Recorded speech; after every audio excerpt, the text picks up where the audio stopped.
Always catch me by surprise. Sorry. That's all right. I shouldn't be surprised. It's Sunday night, right? Move this way a little bit. Which way? This way? Yeah. Okay. I can't. Well, That's my good. wheels are stuck. You're good. I fixed it. Yes. Hey, everybody. Hello, everybody. Happy Sunday. Tavo Garage is here. Tavo, what's happening, man? Kind of. I guess he's busy. That's all right. It's okay. Joe K says waiting for Uncle Tony's garage. Chris Greenaway is here. Wait no more. Dodge Boy 5150. Good evening, Tavo. Bill McKiska, Dickie Farley, Coda Improvements. Jerry Franks. Scar R1 says hello. All the regulars rolling in. Buff Del Campo, Made Muscle, Dripping Glass, Randy Bowers. Fubar. Fubar! What's happening, man? Kurt Zone, Ford LTD 1976. No Lopez. Buff, where have you been? I haven't seen Buff in like months. Jeffrey Boyle, Cart 70, Numbnuts. James, Tony Brown, John M, CJ.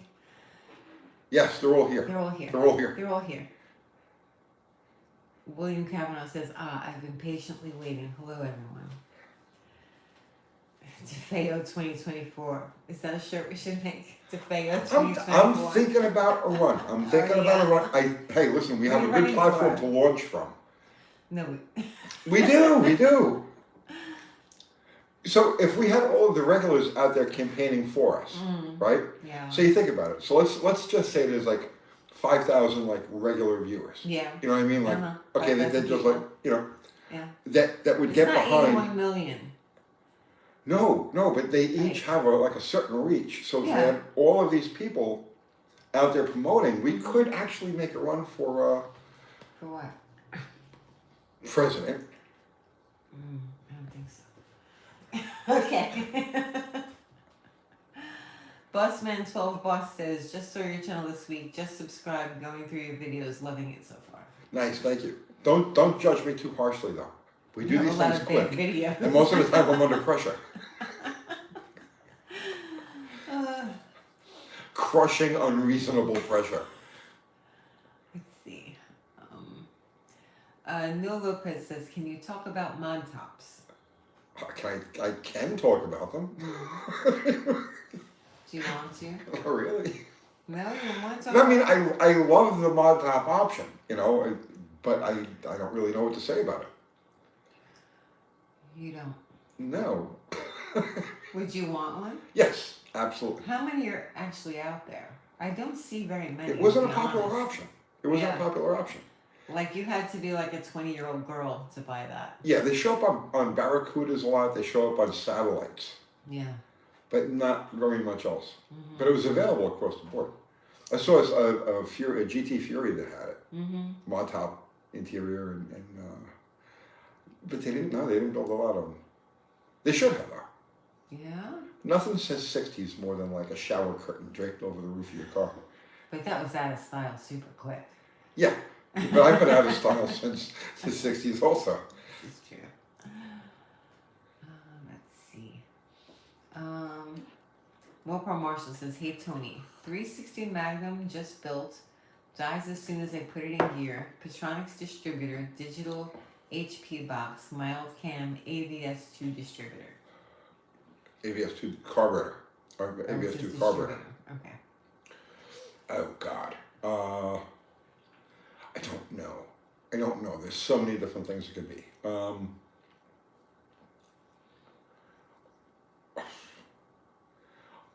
Offhand, it's hard for me to give you an answer on that. Is the carburetor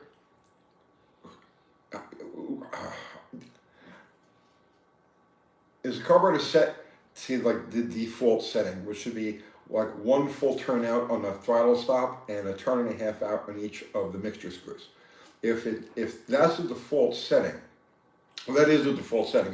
If it's set there, and the timing is right, so at idle you should be seeing like, anywhere between like 8 and 14 degrees. If those things are in sync, then it's got to be some sort of vacuum leak or something along those lines. Really hard question to answer. Because there's so many different things. I really need the car in front of me to play with it and feel what it's doing. Okay. Soto says not a bad way to spend a Sunday evening. Hello, everyone. I try. We try. Could be worse, right? It could be worse. Much worse. Let's see. Jody C says, question. Yes. I have black soot around the outside of my spark plugs. Any recommendations? Black soot around the outside of your spark plugs. You have a leak at your exhaust manifold or header. So that, okay. The soot is just coming from, because the exhaust is escaping between the head and either the manifold or the header. So if it's a header gasket, the flange might be a little warped, okay? If it's an exhaust manifold, chances are that you use a gasket between the head and the exhaust manifold. And that will always leak eventually. The exhaust manifold is supposed to be bolted to the cylinder head directly with no gasket in between. So that's probably where it's coming from. So Robert Flint says, started a Mopar guy at 10 years old, I think he means. Okay. 4 guys took me under their wing. Okay. Now retired, you're convincing me back to Mopar. You know, it's a good place to be. Thinking emoji. The thinking. Yeah, he's thinking. Mopar is a good place to be, I gotta tell you. I don't regret it.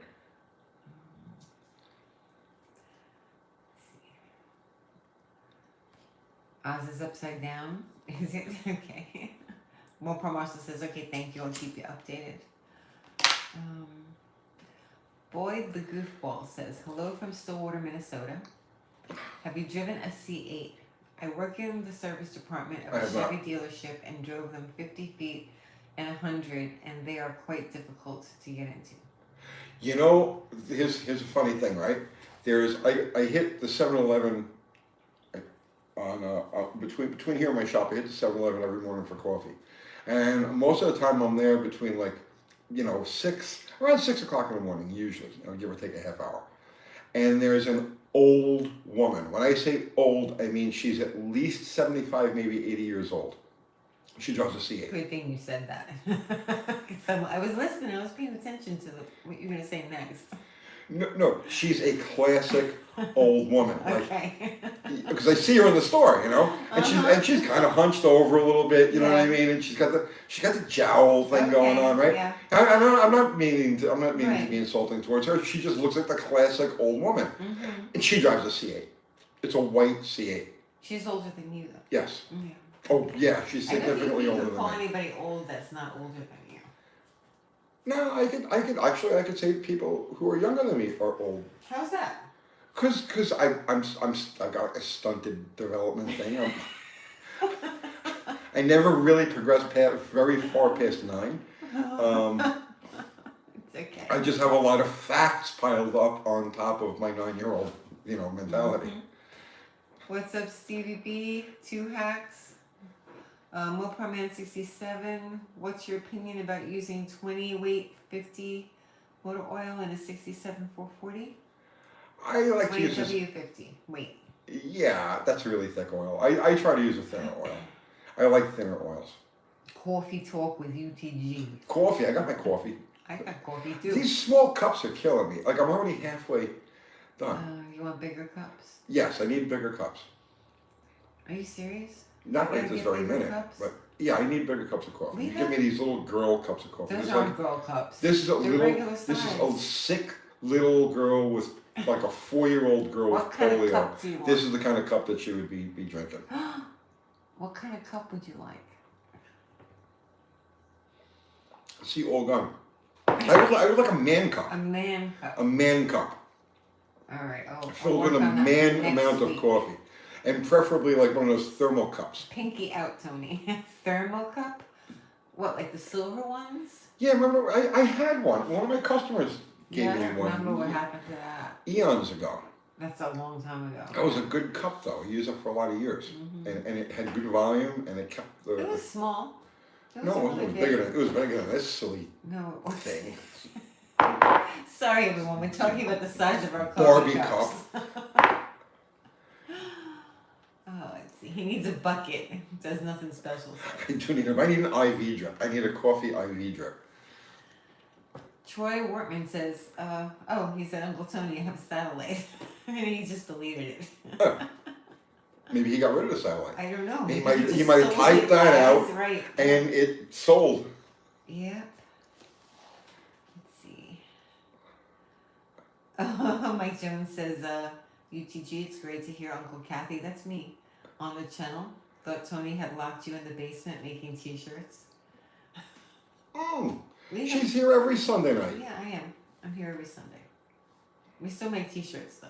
Yeah, and then on Thursdays, Kiwi is my surrogate woman. I don't think that's a good way to phrase that. Can you come up with something different? I'm a little freaked out by that. I'm a little freaked out by that too. Okay. It's okay though. Look, I'm squinting. Oh, you're squinting. Yeah. Normal says, Cup Tony's just a huge man, Chris Karen says. So No, he's not. so this morning, right? I screwed my back up again, right? Again, doing a mundane thing around the house. It's not as bad as the last time. I was just off to one side. It's getting a little bit better. But today I had to like cruise easy. And so I spent a little more time than usual watching the TV this morning. And I found this channel. I swear to God, I do not know how this guy doesn't have 1 million plus subs. They get like 1 million views per video. The guy's name is my friend Pete. All right, he's off the chain. I binge watched probably 10 of his videos Today. Yeah. I was just watching one when she called me to say, "Come on, we got her on." I was just watching my friend Pete. This guy is amazing. I could work with him. Yeah. Yeah, I could definitely work with him. He yells a lot. How he doesn't have? I look at these guys that have like 1 million subs. They get like 1.5 million views every time they throw a video out. And I'm like, what? I watch this guy and I'm like, how does he not own the internet? Let's see, how many hours a day go into editing the videos? Whose job is that? It's Kathy's job, and not much. We do a real minimum of editing. Yeah. Sometimes it's longer. It depends on the video. Every once in a while we'll get along with a lot of stuff, but yeah, well, all she's doing is like, because I stutter. it's cute. I stutter. I stammer through things. Sometimes mid-sentence, I'll slip out of gear, like, and I have this look on my face, like. We try and cut that out, And, so you guys don't have to deal with and it. she goes through and she takes out all the stuttering and the spitting and the terror look of like, I don't know what I'm doing, make this stop. Yeah, you made that face like you had to quit and start all over again today. Yeah, You're like, oh my god. Oh yeah, was it yesterday's video? You made your face like you forgot everything and you're gonna have to start all over again. You should take a skill from that because of my bizarre brain wiring, I can't stop and then pick up, right? Like it just doesn't work. So I have to do. Tony has busted synchros. Okay, seriously, right? I can't. Most people can. They can do like a section of a video and then stop and then regroup into another section of a video.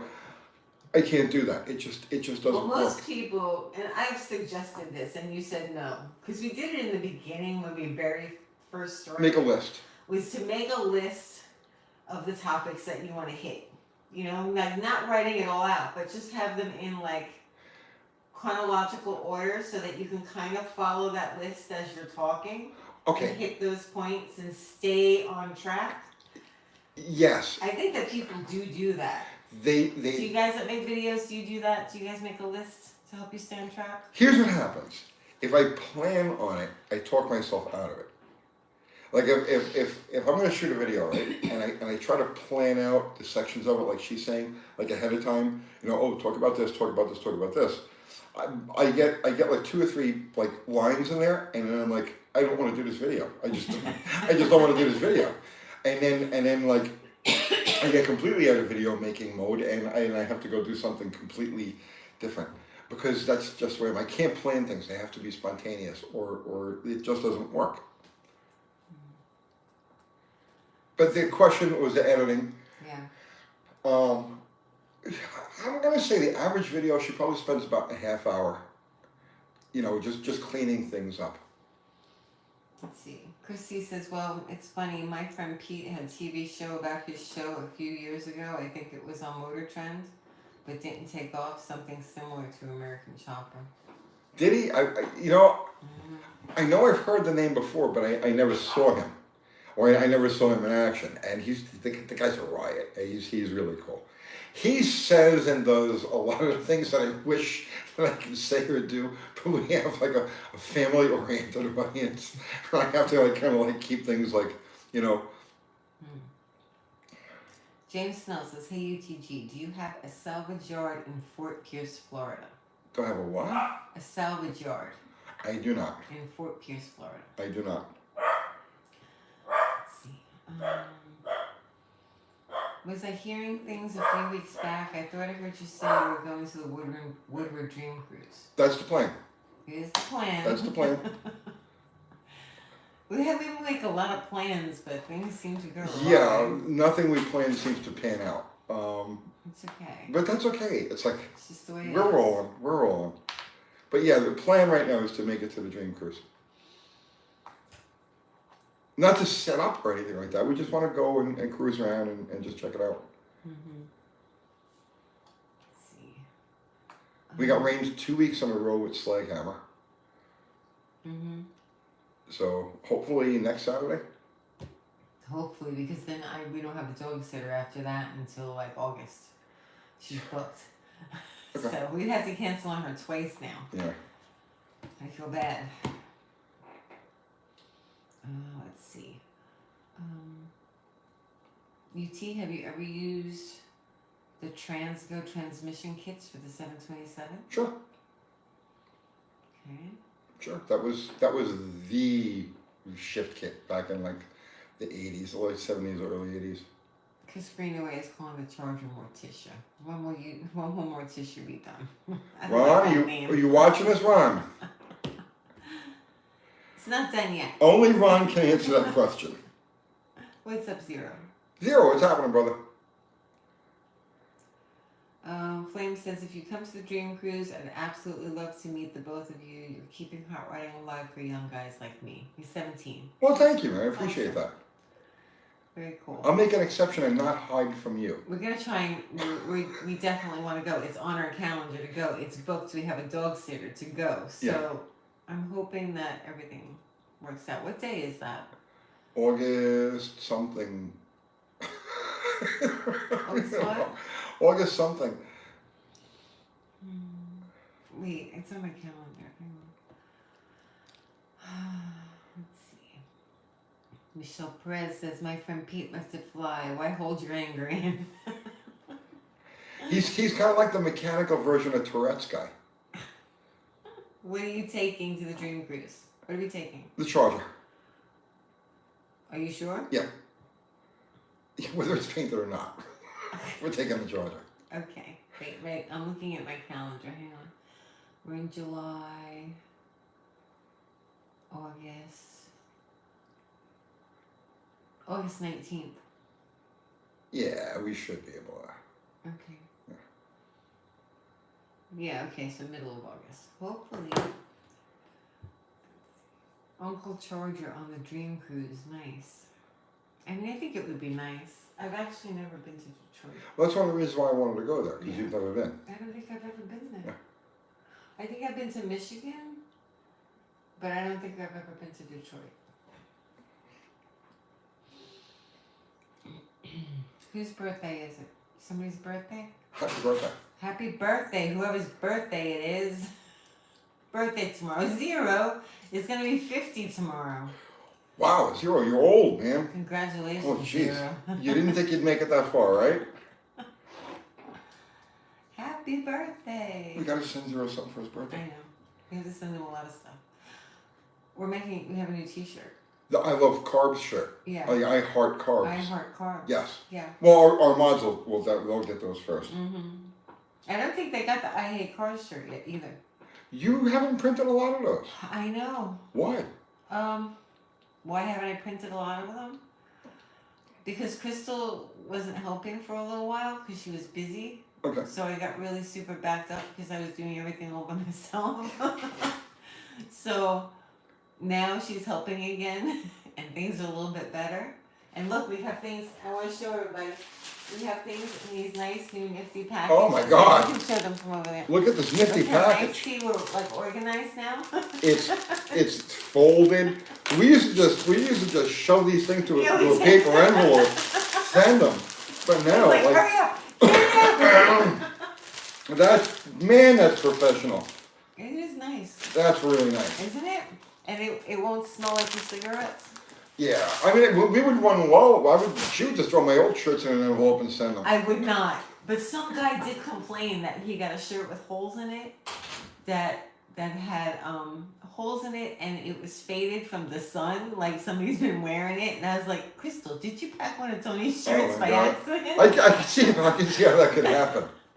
Like maybe you took a shirt off at the shop and you like threw it someplace. Quite possibly. Like to change. Quite possibly. Look, I gave him his money back. He was upset. I was like, I'm sorry, I don't know what happened. That's not possible, but here's your money back. So they were doing the shirts at the shop, but it's really inconvenient. It's a ridiculous. So now, especially. So now they do the shirts here out of the house, and the laundry room is like, well, it's where both the laundry and the shirts end up. Well, no, that's not right. This No? happened when we were doing it at the shop. The shirts hanging in there to dry on the rack. Okay.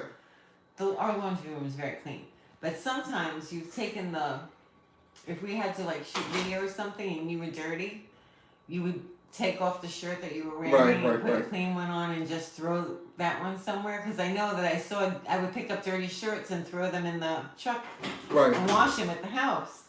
So I thought maybe it was possible that Crystal may have thought that was a shirt. It happens. It happens. It happens. Who knows?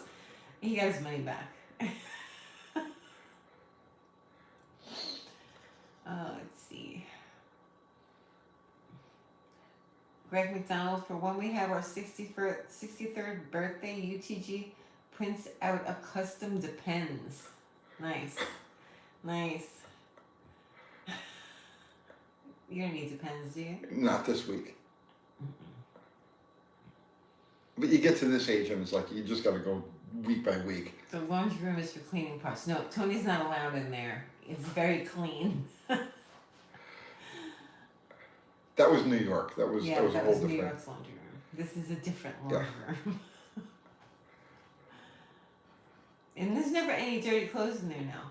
I wash them right away because the kids are grown. It's me and you. Yeah. It's not as much laundry.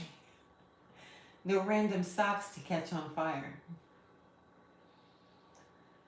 Okay, let's see. Adam says, haha, that was the greatest thing when I got my shirt, the smell of Uncle Tony's cigs. I'm sorry. No extra charge. No extra charge. They're all in the shop, actually, so even though I package them, they probably will smell like the motorcycle and his cigarettes and whatever's been running in there. And Ron's body work does. So I shake them out first.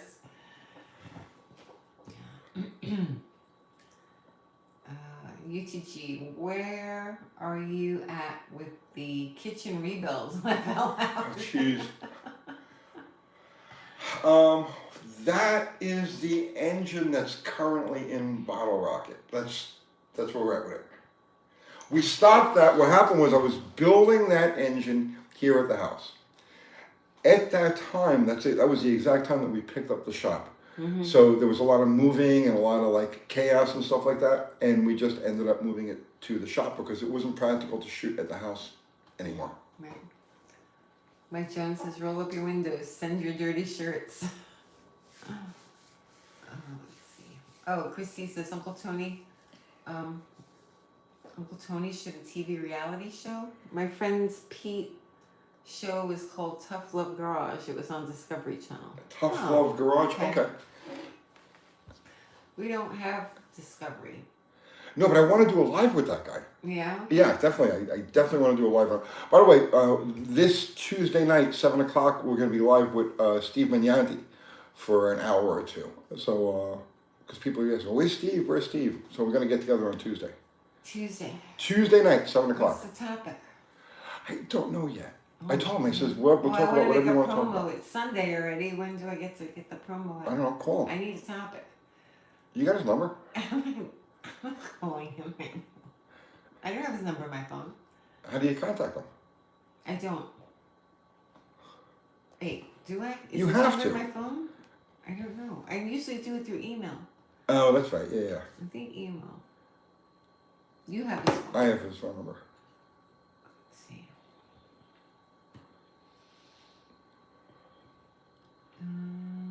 Oh yes, Steve. A shirt pre-worn by Tony would be worth 10 times retail value. No, bro, it'd be disgusting. Oh, Yeah, no. Even I'm grossed out by my shorts. Right. They shouldn't even be washed. They should be burned after I take them off. Yeah. Got the AC on. Did UT install the AC? Did you install AC in something? Oh, on the slinger. Okay. No, I didn't even start on it yet. No, you just talked about Yeah, it. I just talked about it. That's all you did. And all I do is talk You about don't- you things. don't I work don't on actually anything. work on anything. Let's see. Sunday, Tuesday with Steve, Thursday with Kiwi. What a week. I Yeah. know, you're busy. We're talking about doing a podcast. Yes, but I don't want to get too into that yet. No, but Yeah. we're discussing that. We are talking about doing a podcast that would allow us to go a little bit further than we can, like, on our normal videos. Maybe people might be interested in that. They might be. They might be. Are you They- guys or they interested might in not be. that? We'll find out. What are you interested in? We don't know. You should ask them questions. Ask who questions? The people that come on here. Well, go ahead, ask them questions. I'll wait. You ask them No, questions. I don't know what to ask them. Says yes. What? You I don't know what to ask them. Well, if we did a podcast, like what topic should we talk about? Well, I want to get more into the types of things that we, because we stay pretty much on the kind of on the straight and narrow with the channel, but a podcast would allow us a little bit more flexibility, just because it's more of a discussion thing, and you could get more into economic things or world things and how they all apply to us as car people, different Very laws, nice. regulations, weirdnesses, and how they fit into our world. Not financial advice podcast? No, definitely no financial advice. Zero since I need more rants. Yes, Thinking emoji. we can rant. Rome King says, any new projects? No, nothing new. Let's talk about Chevy Old School. Okay, let's talk about Chevy Old School. Small journal cranks. Yeah. Sierra says like a full-on rocking chair rants. Full-on rocking chair rants. Is that what you wanted to I don't know. Sierra? After watching my friend Pete, I don't know if I could do a rant. I mean, you really can't. Right to repair. yeah, stuff like that. Exactly. I'd like to get together with Louis Rossman. I think he'd be That would be fantastic. some conversation. That would be a crazy conversation. Yeah. Two Two autistic people. When Louis Rossman comes on, I can watch him for about 30 seconds, and then I'm like, he's giving me anxiety. No, I relate to the guy completely. I watch him, like, he's got that 1,000-yard stare, Yeah. and it's like, I And know he him. talks Yeah. in a certain way, Yeah. and it's very fast, and it's like a certain, like, I don't know how you put it, because you do the same thing. It's kind of like this kind of antagonistic tone. That's kind of like, like that. But see, people take it the wrong way. We're not being antagonistic. A little bit. No, it's just the way our brains are wired. Right, I know. I know. But I have you here with me all day, so when You're he used comes to it. on, I'm like, okay, I don't want to listen to this anymore. But, he makes some good points. Sometimes I watch him.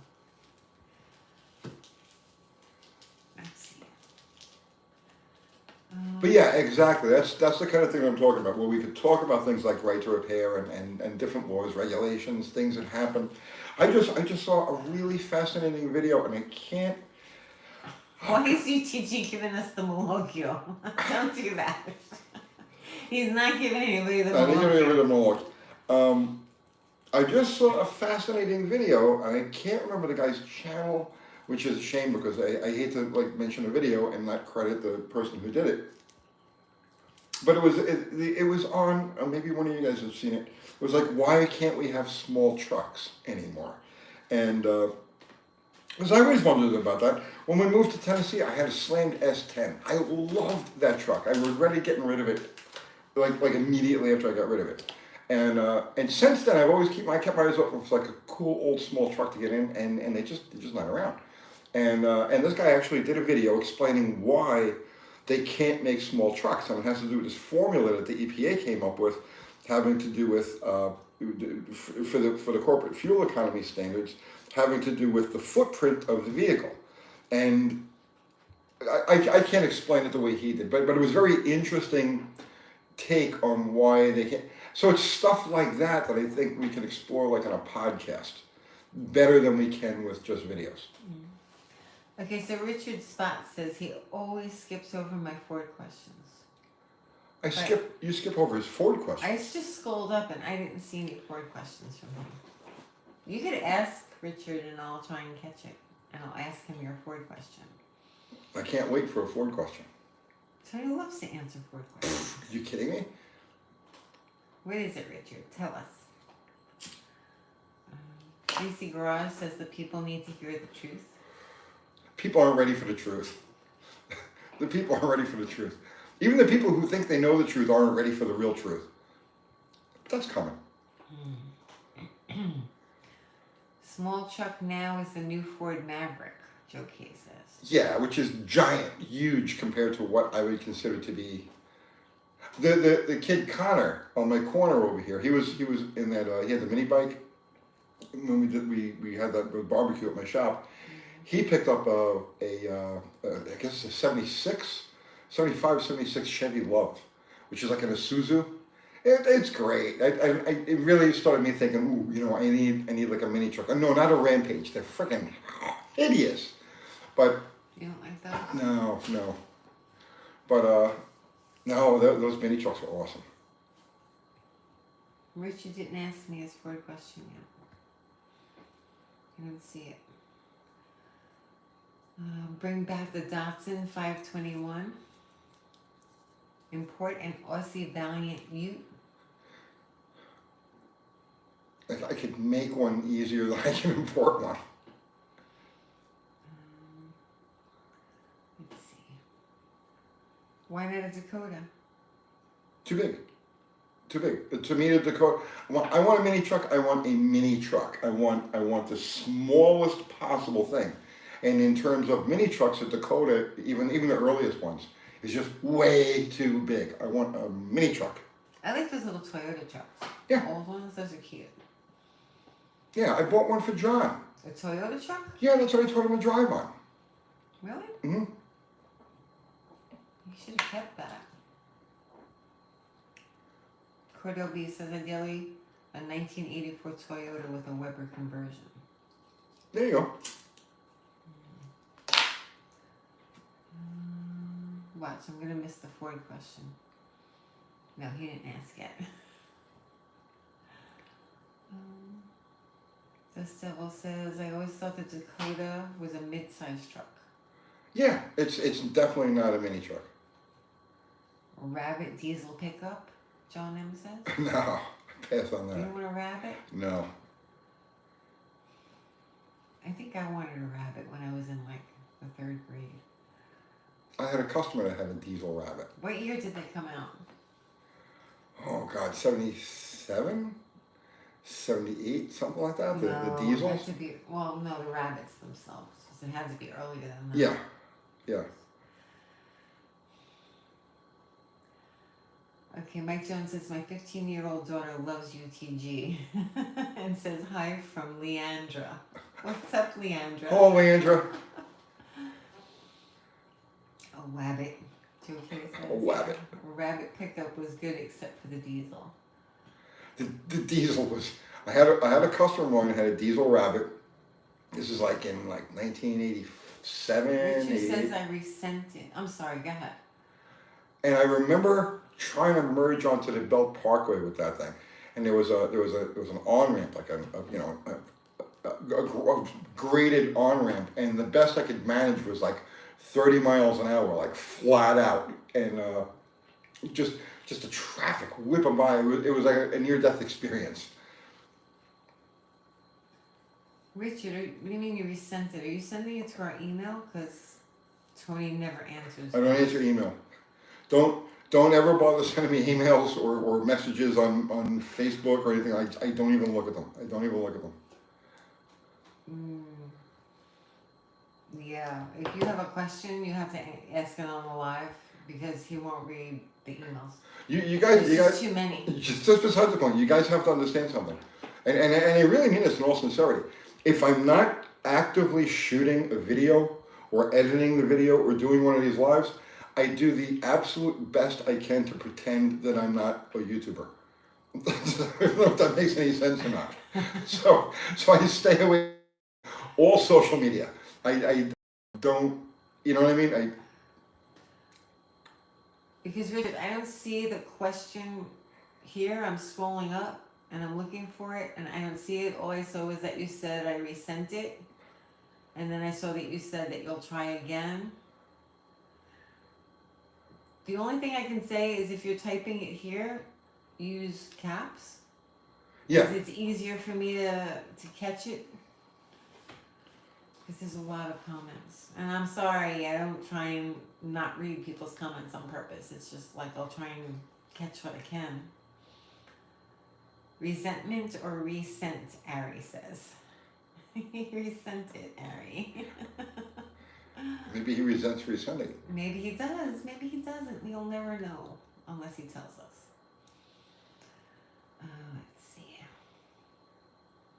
He said no right here. No, I didn't see it, Richard. All I just saw was that you said you resent it. What's up, 672E Galaxy? What's happening, man? E-Fog. Bruce Tapman. Closest thing to a mini ute would be a Subaru Brat. Yeah, doesn't do it for me. Jay Ski says, if you were a YouTuber, you'd have more followers. Laugh out loud. I do my best to pretend. I do my best to pretend I'm not a YouTuber because it's like I can't. I honestly can't really square that in my own head. You see what I'm saying? So like I'm not a YouTuber, but I play a YouTuber on YouTube. Other than that, I'm like just regular. I'm just mechanic, guy messing with his cars. These are the jokes Tony Chilsky says. I had to tell somebody what I did for a living the day before yesterday. What'd you tell? And I cringed. I cringed and I kind of said it kind of slowly. I was like, well, kind of like YouTube? I say it like that. Like I do video things. It's like I don't want to say what I do for a living because it's like weird. You gotta understand, it's not. They're like, I'm a nurse. What do you do? I edit videos. Media. If I have to fill out a piece of paper, right. I write media. That's all I put. But I always I cringe. I make that face where I squint my eyes a little bit. The word is influencer, JC. Oh, says. God forbid, no. Tony loves that word. No, please. It's funny. Richard Ford's question came up again. All right, I'm scrolling up. Watch, it's something I can't here answer. It is. Richard Spots. All right, I got it. Ford question. I have a 1971 LTD with 429 4-barrel, 360 HP. The T-Bird has same engine and it's called a Thunderjet. Right. Are they a CJ engine or something else? See, you asked me a question that I can't answer. I couldn't give you the specifics on that. But Google it. Google it. You don't know? No, I couldn't. I could not tell you the specific differences between those engines. I'm sorry, Richard. Sorry, ma'am. I'm a behind the scenes celebrity. Oh yeah. Right. Sure am. You're an influencer, Tony. I am not an influencer. I am definitely not an influencer. Okay, Ted Jimenez says, what do you think about fuel pressure regulator and before or after, hang on, before or after the carburetor? Wait, hang on, it's jumping on me, I'm sorry. After the carburetor? What do you think about fuel pressure regulator and the before or after the carburetor? Well, the only way you could have it after the carburetor is if you're running a return system, which is not a bad thing. But if the fuel system deadheads at the carburetor, obviously you've got to run it before. And if you're going to plumb all the way to the back for a return system, which is a good thing, like I said, it keeps the fuel cool, it keeps it moving, it keeps it cool. So, and that's where you would put it post carburetor, after the carburetor. Fubar posted a link to our merch. Thank you, Fubar. Thank you, Fubar. And we've got a new shirt. Yeah. I heart carbs. Mm-hmm. And then we're going to do a variation on that. We'll switch the A for the R and make it I love crabs. I heart crabs. So we could sell it to fish people. Fish people? Yes. Okay. Yes. I'm not doing that. What? I love crabs. I heart crabs. I heart crabs. I hate crabs. I would never eat crabs.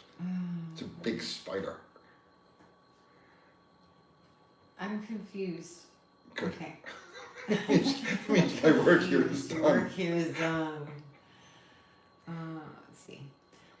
CCE says, could the Home Depot braided hose you use for fuel lines also work for trans-cooler lines? Yes. Yes, and I have used it as trans-cooler line. Ari says, Uncle Influencer is going to stick. No. I got to draw the line. I draw the line at YouTuber, which it's a weird thing. It's hard to. You go through your life doing things and like being action and being a mechanic and everything, and then like, well, now you're a YouTuber, and it's like it just sounds so weird. You know what I think of when I picture like telling somebody that? It's like they're thinking in their head, oh, they have probably like 50 subscribers, and they're saying that they're a YouTuber. I know. Why does this old man think he's a YouTuber? Let's see. Chelsea, that's okay. Tony says more crabs for me. Ari says I drank the Kool-Aid. 1,500 subscribers on the channel now. Nice. Nice. You're a YouTuber, Ari. You are a YouTuber. Why is this old man influencing me, John M. says. It's a good t-shirt. That is good. Why is this old man influencing me?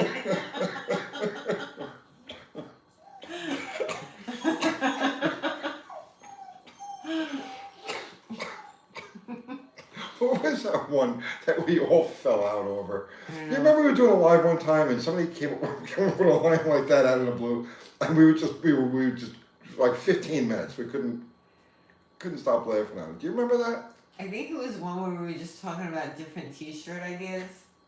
It was, we were doing a live in the backyard and we were talking, like people were throwing out Yeah. ideas. I should probably try and find that live and find out what those were, because some of them are really funny. It's hot in here. Why is it so hot in here? I don't know. Did the AC kick off? Darla's going. Yeah, the AC is not on right now. I don't hear it. Someone's lonely, crying. That's Darla, Mrs. Anxiety. She's just, yeah. Oh, somebody got timed out. If I let her in, she'll do the same thing. Only she'll do it here and be very loud. Okay, let's see. I don't know But you lost it on Thursday with Kiwi on that Mustang, where the only good part left is the roof. Did you lose it on Thursday? I guess I don't really remember it. I didn't see all of Thursday's show. Let's see. Jerry Russell Finch. I wasn't there and I got no sticker, but I bought someone's hopes and dreams. Am I a bad man?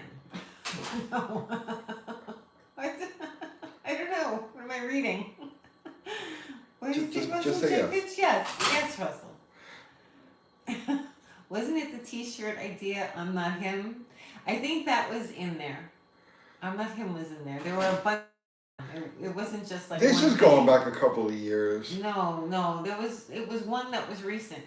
And now that I'm thinking about it, but that wasn't it. It wasn't a T-shirt thing.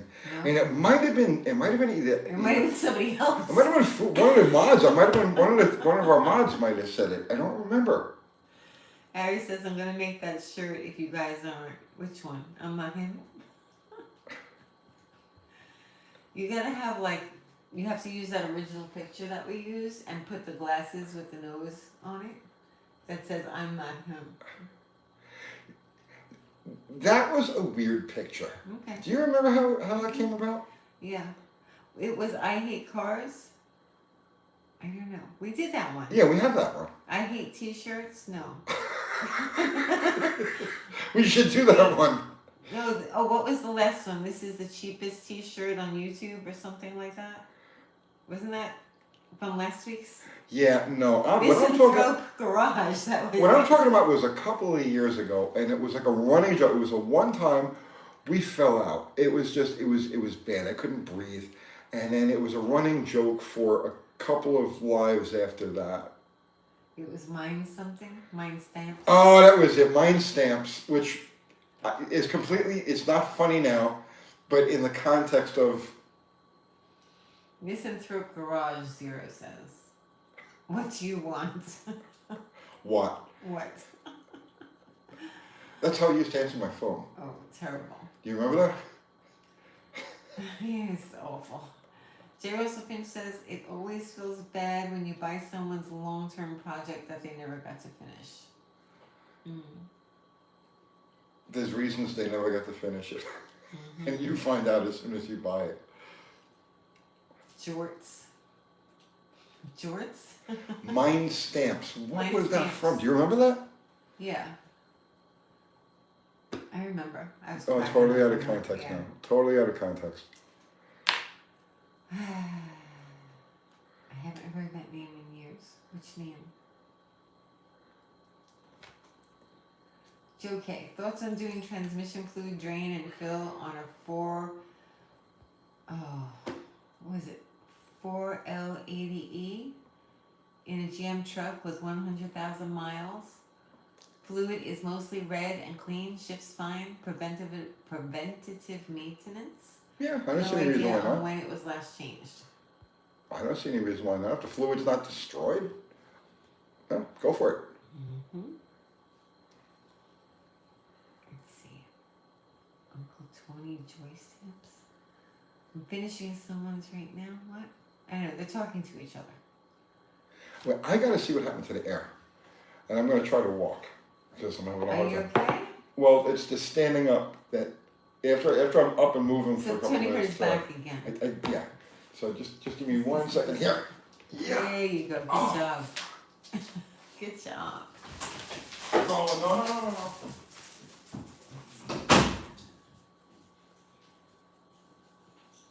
Mm.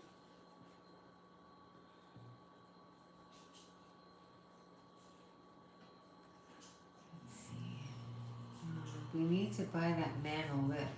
And he hurts it at the house. He does not hurting it at the shop.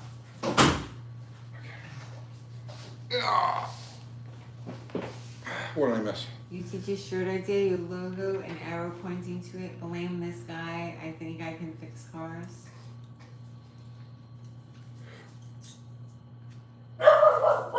Oh, gotta keep moving. What's up, Charlie? You need a mobility scooter? Yeah, I'm close. No. Back spasms. No, he just pulled his back. He does it all the time. Yeah. It's a thing now. I've had a bad back since I was like a teenager. Yeah. And I go through periods where it's just like I keep re-injuring it, and I just did it again day before yesterday. And it's never doing anything you would say, oh, you're going to hurt your back. It's never anything like that. Stupid. I hump around engine blocks and transmissions and all kinds of things, and it's no problem. I hurt, okay, so about a month ago, I hurt my back clipping my dog's nails. Okay, I was clipping her nails, and I went to turn and stand up, and something in my back went like that, and it was bad for like 5 days, and then day before yesterday, there was one of them decided to mark their territory in front of the door on the tile carpet, so I poured some bleach on it, and as I was pouring the bleach, I bent over a little bit. What's that? You didn't pour bleach on carpet. No. You said on the tile carpet. Oh no, on the tile floor. Did I say carpet? I'm sorry. It's okay. You don't want people to think you're pouring bleach on the carpet. So I didn't want the bleach to splash, so I bent over to pour it gently onto the pee. And as I was doing that, something went in my right. So it's like, but I never hurt myself doing something that, you know, you say, oh, you're gonna hurt your back. Never. It's always something stupid that gets me. Hey, where'd the carpet go?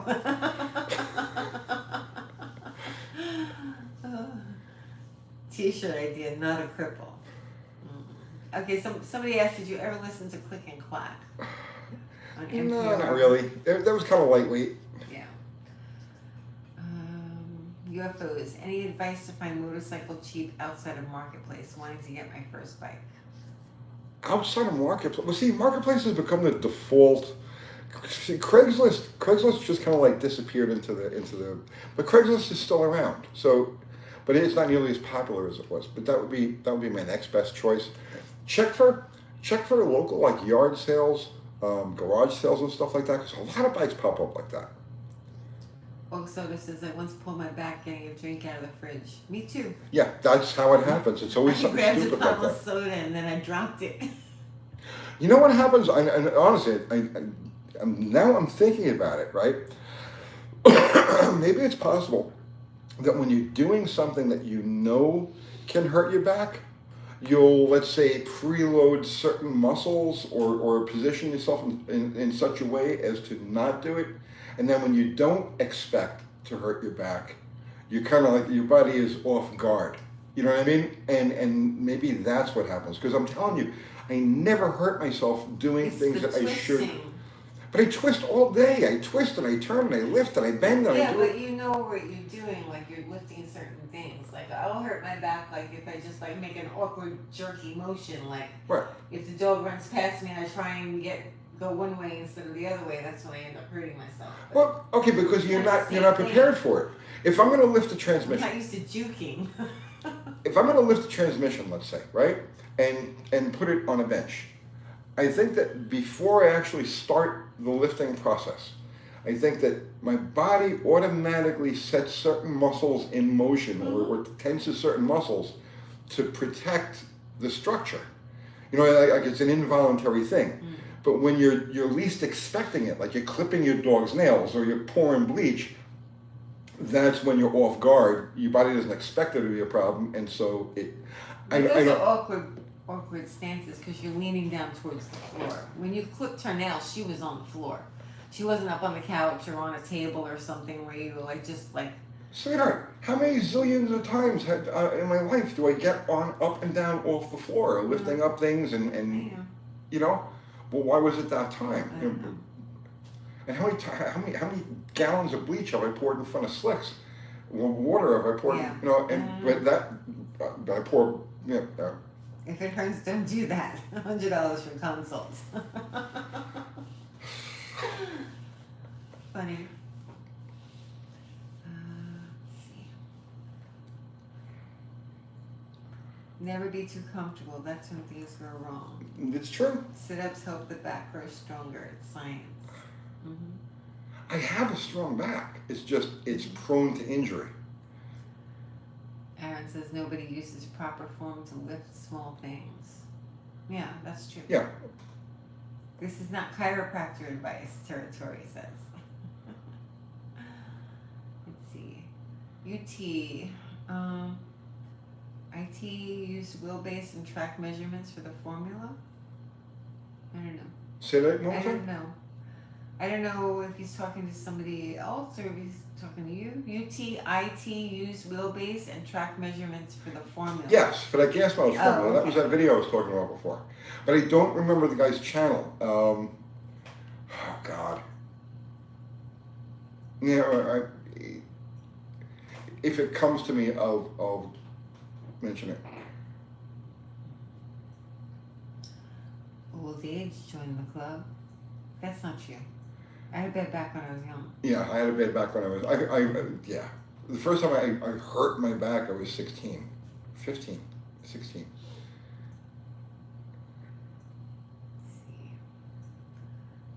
see. Torino Elite.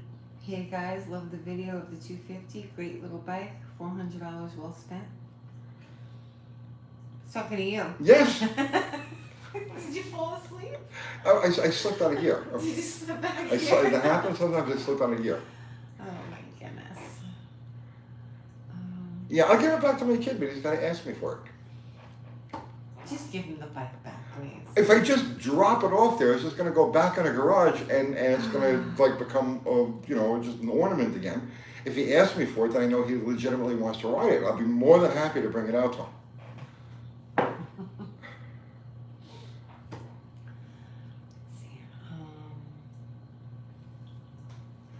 Doug's Wolverine Garage. Every so often, like every year or two, I'll get a few chiropractic adjustments. My left leg becomes 1 inch shorter than my right and causes things to go wonky.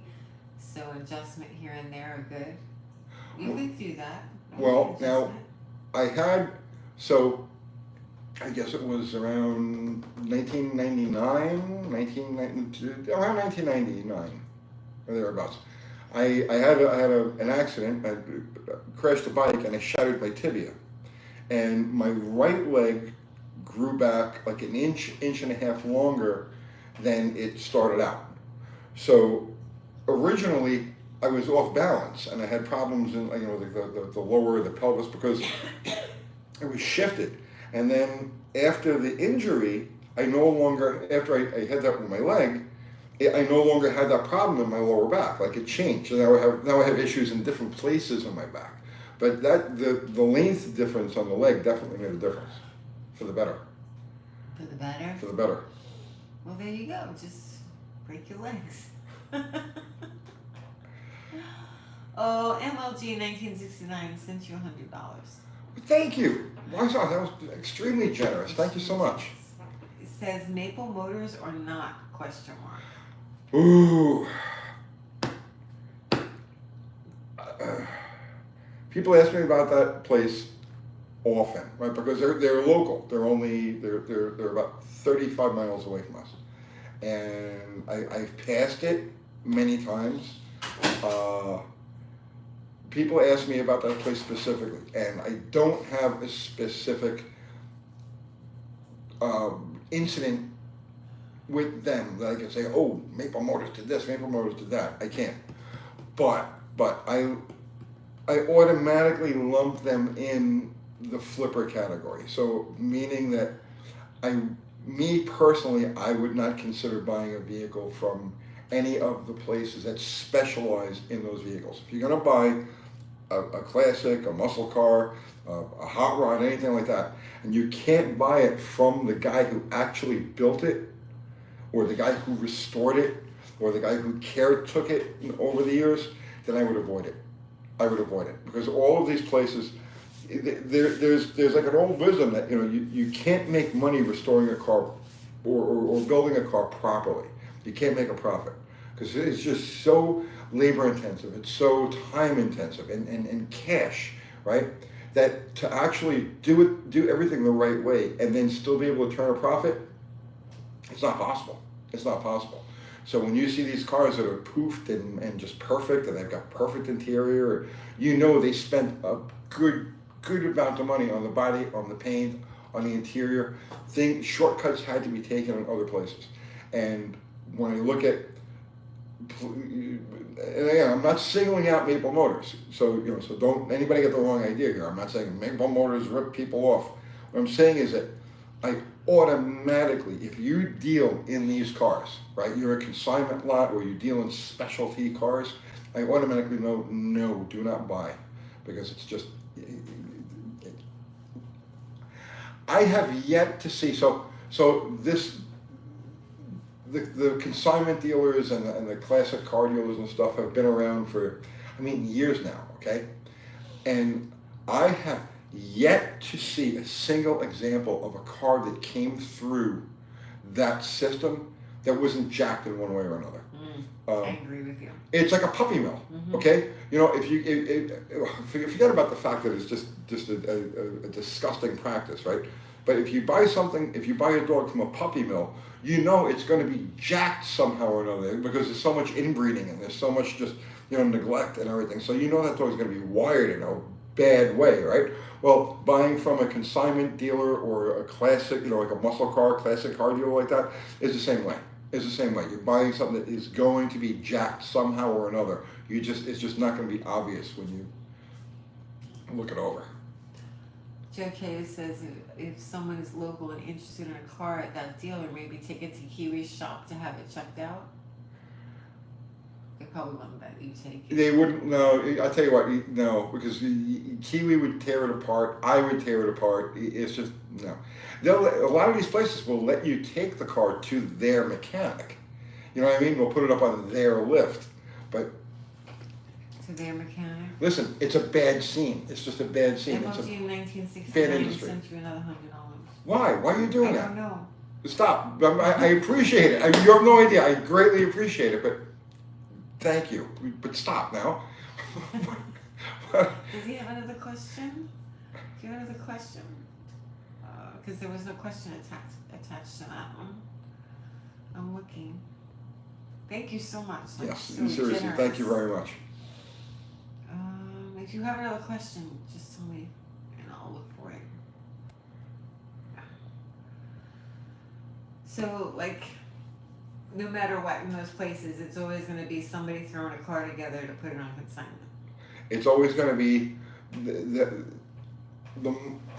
the more effort put into the cosmetics of the car, the more you better watch out for the more you better watch out for it. Yeah. The more you better watch out for it. Because they're trying to distract you with shiny objects. Yeah, well, you sell the sizzle, not the steak. Right, yeah. It'll sound. I had a customer.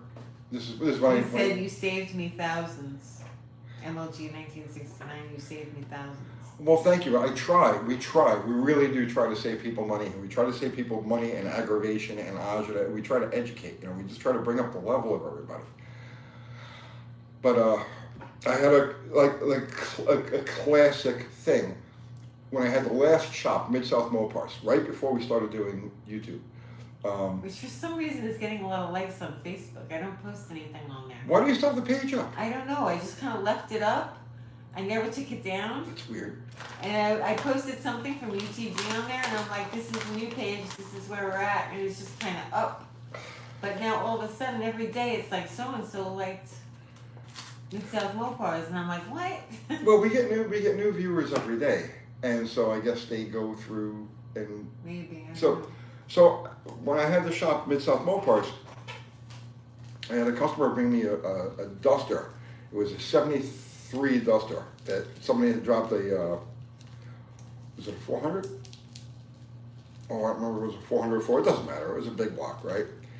And this thing had come through one of those places, and I don't remember if it was Gateway or Street Side. The Gold Duster? Or Maple. Remember that car? Yeah, I remember that car. So it wasn't gold. It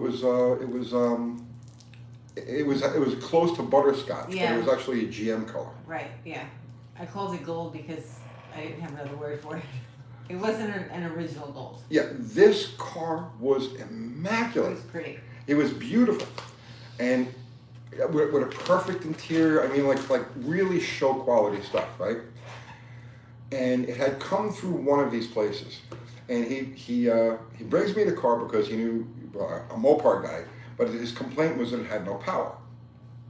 So I got in it, go to pull out of the parking lot, and he says, just lay into it. So I lay into it, and the car goes, right, just like, So this thing, it sounded like a freaking earthquake. I mean, when it was sick, because it had flow masters on, it had full exhaust, big diameter pipes, and it sounded like an earthquake. Just a cam, and it felt harsh, like it had no power and it felt harsh.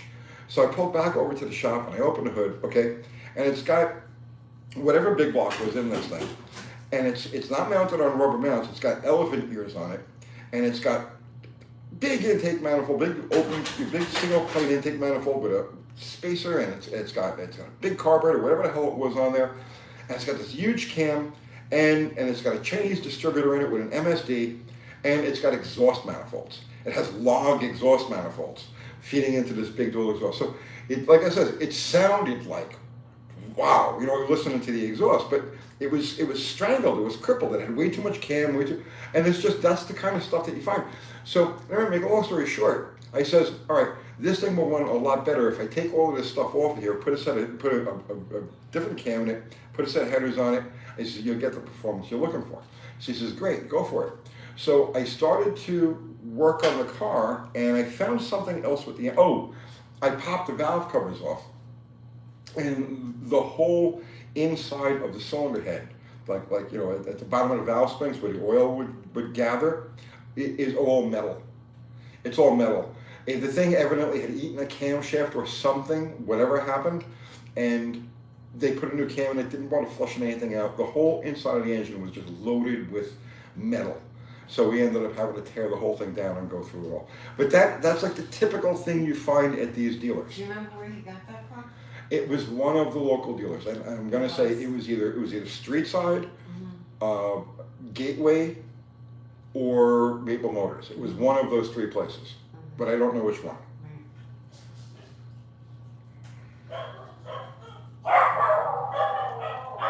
Oh, they're barking.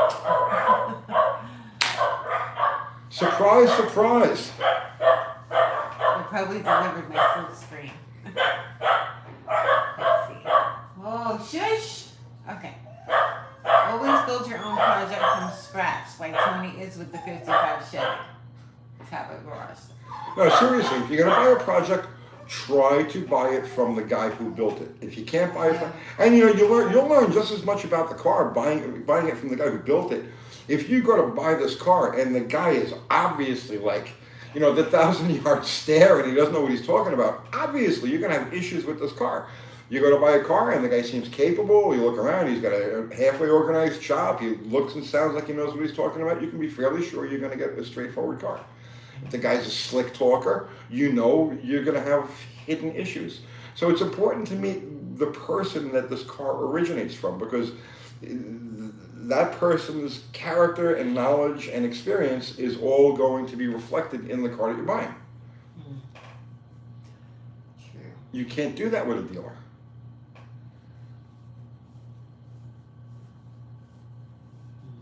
Let's see.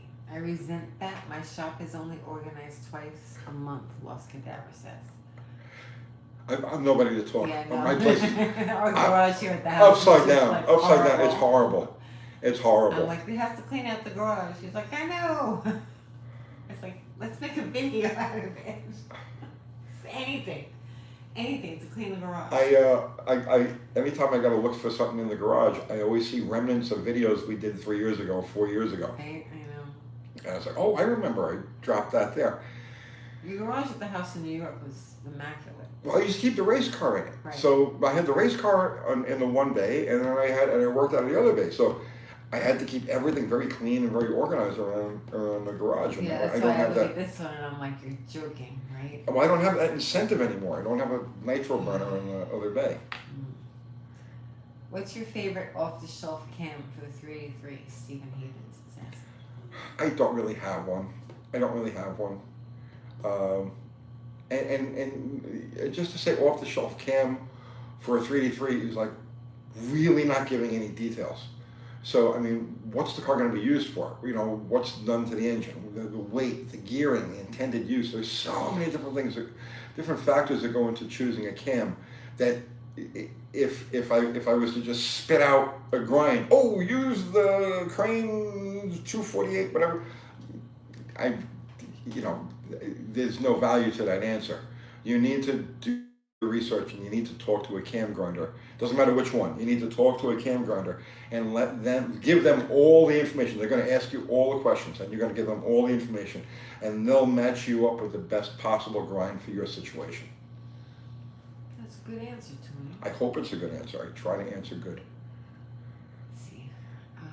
Scott James says wiring. People always screw up wiring. A big red flag. Yep. It's always a red flag when a Mopar is painted black under the hood. Yes, that's a red flag. That's a big red flag. That was one of the big red flags with that Duster because under the hood was painted black. Mm-hmm. And that was one of the things. I insisted it because I had the engine out, and I was like, "You got to order me to paint." You know, so he says, "Why?" I says, "Because I got to paint under the hood. It's black." He says, "What's wrong with that?" I says, "It can't leave here right. with the black under the hood." I says, "You got to get me the paint to match the rest of the car because I got to paint under the hood." Mm-hmm. And he was like, "It's fine. It looks good." And I says, "No, you don't understand. I'm a Mopar shop. That car cannot leave here black under the hood. I will not work on it." Mm-hmm. He got me to paint. Yeah. It looks much better. Yeah. Let's see. Unless the car body is black. Oh, obviously, yeah. Yeah. Let's see. Kevin Clancy says, I now religiously use shrink tubing when I use the crimp butt connectors and crimp the correct way like you showed. Thanks for the great video. Yeah, there are better ways to do it, but that's the quick, universal way. Jenny Boyd says, I'm OCD like that too. Ari says, I blacked out the engine bay in the dark. No, Ari, tell me you didn't do that. Oh, is the dark black? Yeah, you have to paint the rest of the car black. Yeah. Or white. You can paint under the hood white.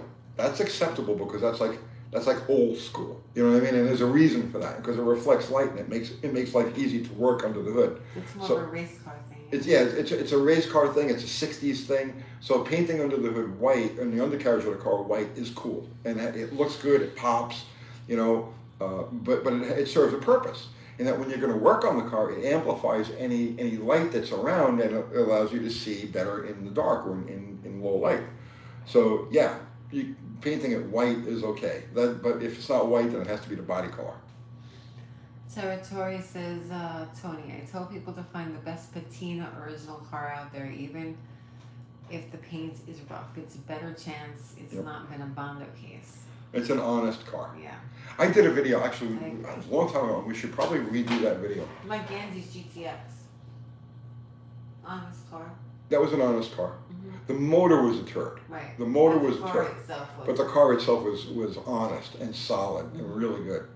But I did a video on how to identify an honest car. And we did it years ago, like when we first started the channel. And I think I want to redo that video at some point. You know, how to identify an honest car from a quick appraisal. Mm-hmm. It's been a while since you've done anything like that. Yeah. And you're so much more experienced now. I know. Let's see. Maple Motors plays, does the horn work here? Most of the time it does not. Red flag for sure. Yeah. Well, I can't say that half my horns don't work either. Be honest with you. No, the horn doesn't work in the swinger. No. Ask me how I know. Yeah, it doesn't work in the swinger. Doesn't work in the red Jeep either. Works in the black Jeep. Works in the black Jeep? Yeah. Okay. Does it work on the 68? It works on both Roadrunners. That's nice. Yeah. Well, you have to. The Roadrunner has to have a horn. Let's see.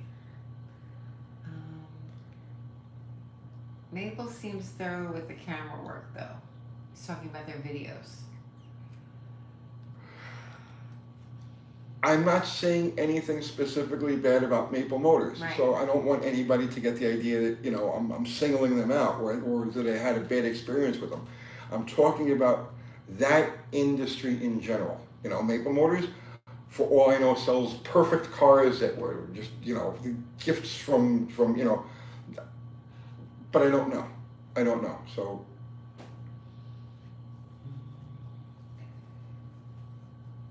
Let's see. I painted the firewall of my hopped up Model A white. The rest of the car is satin black, Andy says. and it pops, right? It makes it a nice place to be under the hood. I think I did that video. How to make a happy place, right? Yeah. It makes it nice. You open the hood and everything is white and clean and little bits of chrome here and there like jewelry, right? And it makes you want to work on the car. It makes you want to be under there. It's a happy place. Will says, Uncle Tony, what is the difference between an RV 440 and a regular 440? Okay, you have a couple of different classes of RV 440. There's the motorhome / industrial 440, which the only thing that thing has in common with all of the other 440s is just the block, crank, pistons, and rods. Just the bottom end of the engine. Okay, garage. Garage. Those have different cylinder heads. They use a peanut plug head. They have a water pump setup that's completely different than the regular engines. It's not compatible with anything you can use in a car, right? The bottom end is. So if you've got a motor head, block, crank, rods, all that stuff, that's all compatible. Then you have, and I can't tell you which applications are which, but you've got a motorhome 440 or an RV 440 that's just a regular 440. And when I found my experience with those, the later ones at least, from the later 70s, what I found with those is almost all of them, everyone I come across is 30 over from the factory. And I think that they just used blems. They would so they would put their regular, the car production got first crack at it, and then whatever blocks were left over that needed extra machining or whatever would be done afterwards, and those are the ones that they used for industrial, motorhome, and so on and so forth. So every later 440 that I've come across that I know originated in a motorhome or a truck like that, they're all 30 over. Kevin Clancy sent you $10. Thank you, Kevin. Towards 4 ounces of ATF. It's crazy, right? It's crazy. Yeah, I'm going to do more videos about that stuff as I come across it, because it's see, again, it's economics, right? Okay, we're not an economics channel, but we're all car guys. We all live in the same world. We all need the same. Everybody spends money on things. Everybody spends money on things. That's crazy, right? And none of us are independently wealthy, right? We don't do a channel for rich people. This isn't like Hoovie's Garage or anything like that. So thank you, Kevin. So having to drop that kind of money for something stupid like transmission fluid. I can be. I'm not cheap. I'm frugal. Frugal, and sometimes cheap. It's okay. You shouldn't have to like the Swinger. Okay. Yeah. The Swinger is a perfect example. It has so the transmission the transmission shift bushing in the transmission case. Where the valve body sticks through and it's got that seal there. Well, it leaks. So you let the car sit for a day or two, a little fluid drains down from inside the transmission. Yeah, so it won't leak. You can park it on a driveway for like 2 or 3 days and it won't leak. And then all of a sudden, it all starts to leak. And it all comes from that bushing. And that bushing, especially on an A-body, is nearly impossible to change in the car. So I gotta, it's a lot of work to do. The mailman was like, there's something all over your driveway. So it's the kind of thing where, all you do is, okay, so I know every 2 weeks I got to throw a quart of tranny fluid at it. Big deal, right? Just pour it on the driveway. Just pour it straight into the driveway. But it won't leak if it's used regularly. Okay, but we don't use it regularly. I know. It only leaks when it sits. But it shouldn't be that you're forced to do a big job like that just because it's got a little drip of tranny fluid. You know what I'm saying? It's just. You're funny, Tony. See, Otto says, Tony, can you describe square, under square, and over square and the benefits of each? Thanks. Not in this live, no. But I've done a video on that. Just search engine geometry. We did a whole video on that, probably I want to say like 2 years ago, and we were talking about things like engine displacement and what it actually means and so on and so forth. And we went into all of the different geometric properties of different styles of engine. What's the best way to clean transmission fluid from concrete? Just leave it. It's Leave actually a good cleaner. Yeah, transmission fluid is a solvent. Yeah. Yeah, if you have like a black stain, pour some tranny fluid on it. In 2 weeks, it will be gone. Let's see. So my 71 motorhome 413 might really be a 418. Woo, big cubes. Laugh out loud. No, I've never seen a 30 over 413 in a motorhome. Those actually no. Come to think of it, listen, I've only seen one. Or I've only come across one. I'm talking about the 440s. Let's see. Grace Ventures.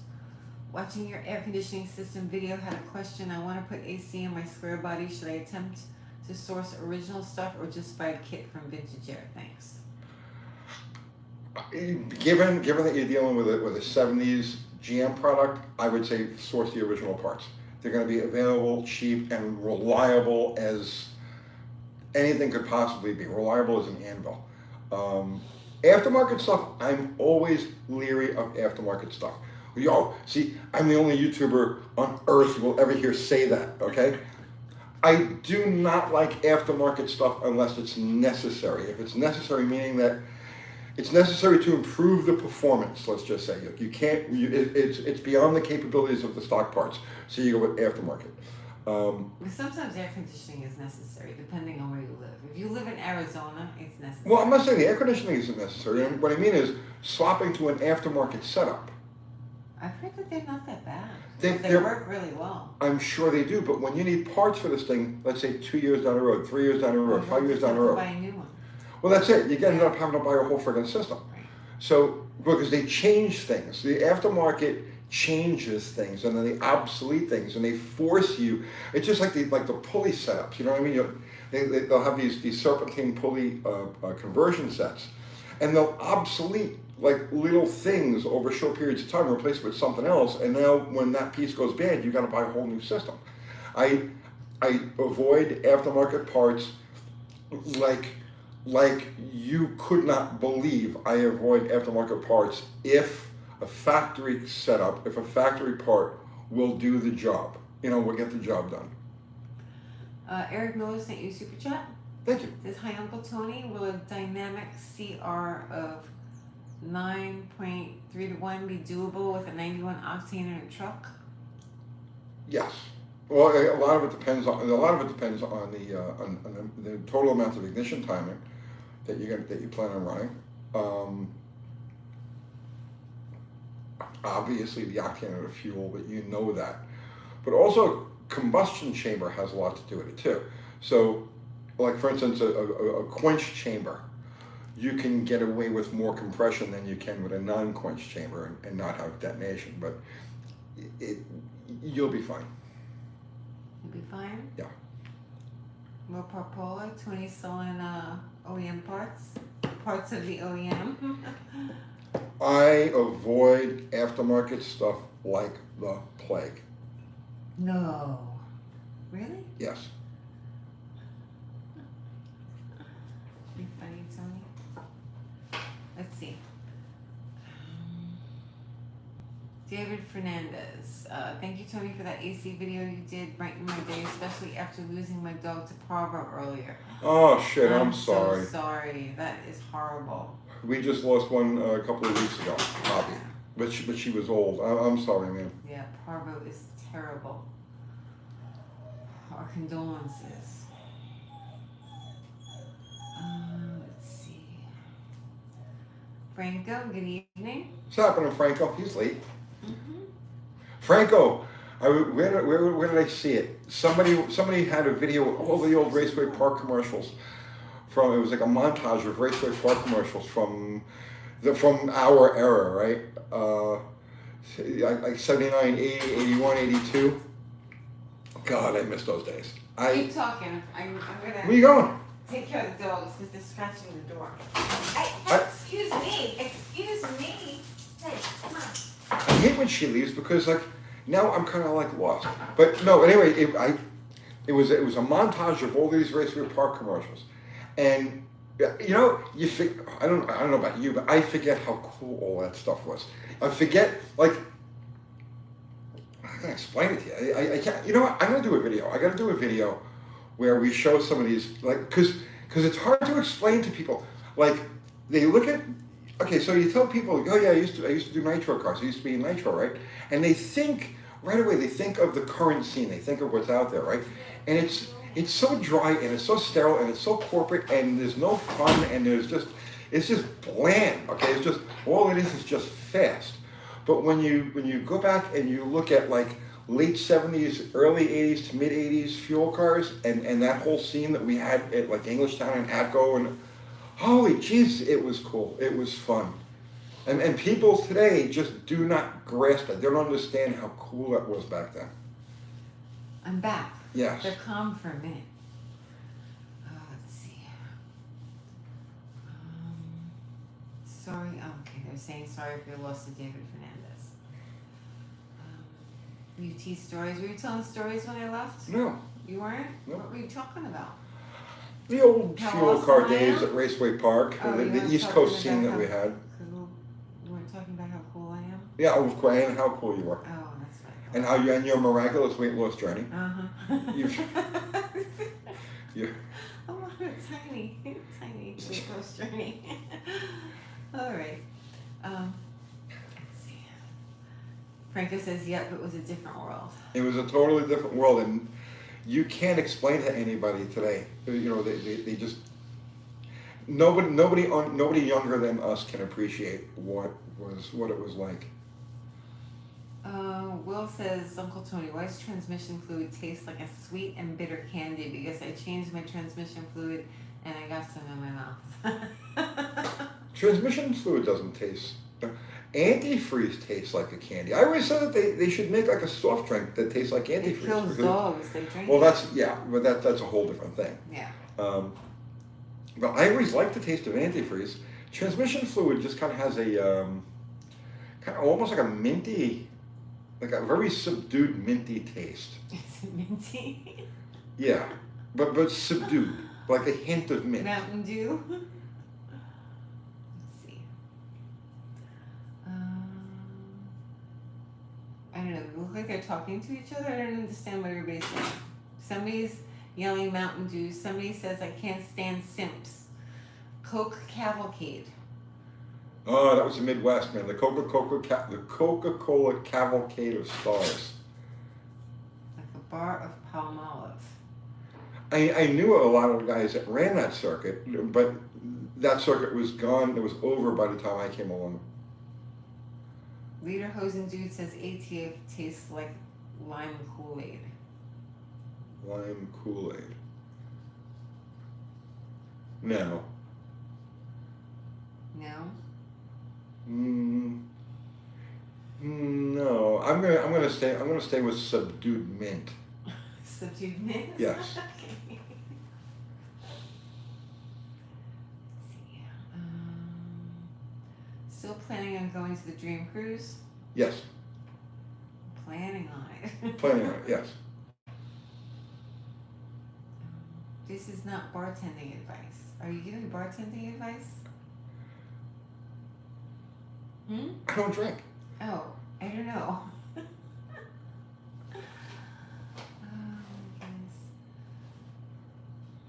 Seen a bumper sticker, cat, the other, no, I'm not reading that. The other white meat. Ugh, that's terrible. They're talking about cats. But people don't like cats. I don't like cats. DeSoto, don't you guys miss DeSoto? See. The Red Scope mouthwash is really ATF. New conspiracy. You should just start new conspiracies on here. We'll do it with the podcast. We'll start. Okay. Yeah. You remember when we made the bed and we pretended we were using a Ouija board and we made all the noises and sounds of a Ouija board and people were like, why are you using a Ouija board? And really I was just like moving like a bottle cap around on the table to make the sounds.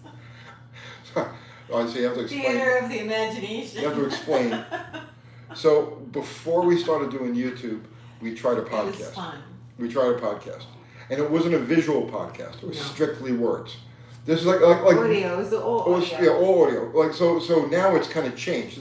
Things changed tremendously in a short period of time. So 6 years ago when we started doing the podcast, it was all audio.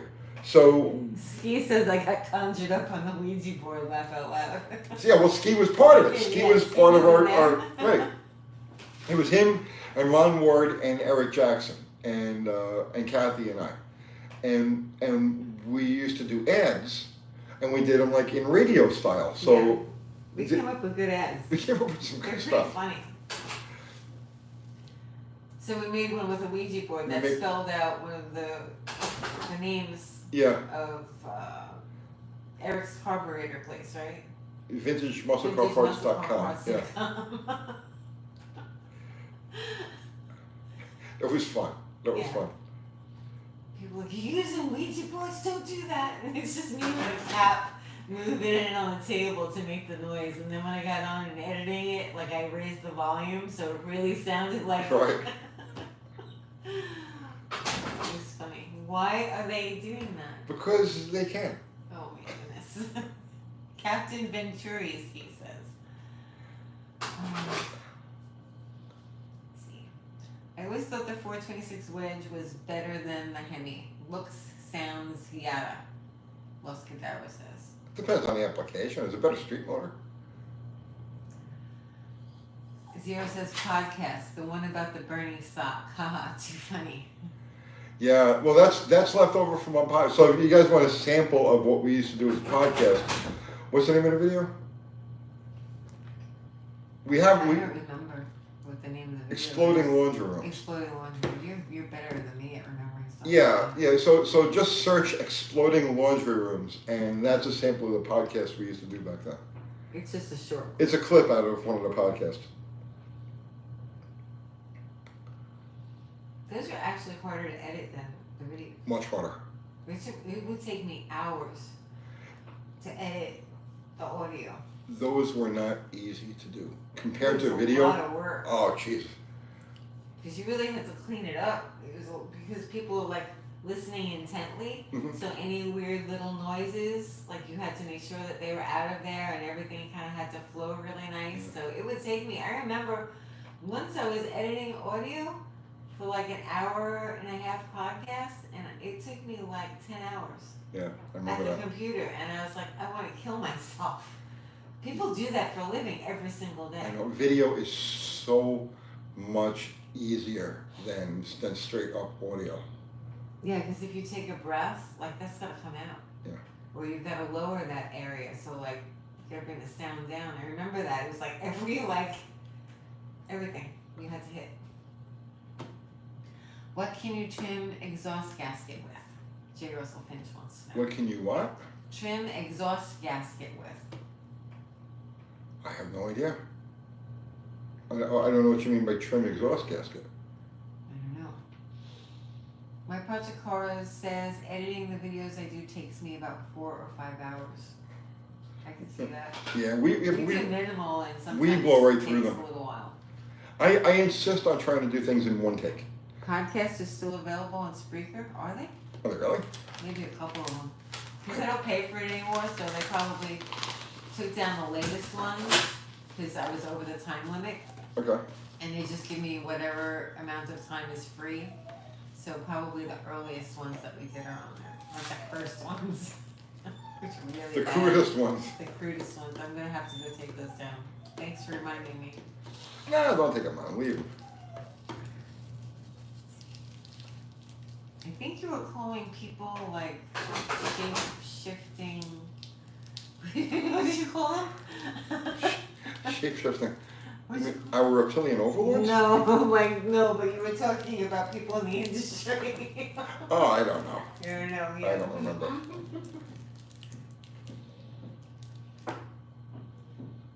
Podcasts are only good on YouTube. Dada Liberton says. Well, we're gonna try it. We're definitely gonna try it. I think we're gonna try both. We're throwing ideas around. We're throwing ideas around because we are looking to expand. We're looking to do more, but I just don't know exactly what it's going to be yet. Why the dog is going nuts tonight? Let's see. Card passed. Oh my goodness. Uncle Tony, do you recommend using silicone on heads? Silicone on heads? You mean head gaskets? Never. Never. Okay. Mexican Spec says, I try to watch Rogan on Spotify, but it always stops and resets to the start. Too frustrating. It's interesting. Ski says, for a small fee, I could show you how to do less. I found that.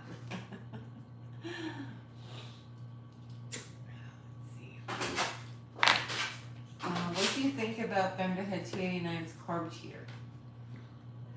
I mean, it's an okay idea. It's a controlled vacuum leak. Yeah. Yeah. Oh. Okay. Let's see. Richard Hollingsworth. Is the Oldsmobile 215 a relatable engine?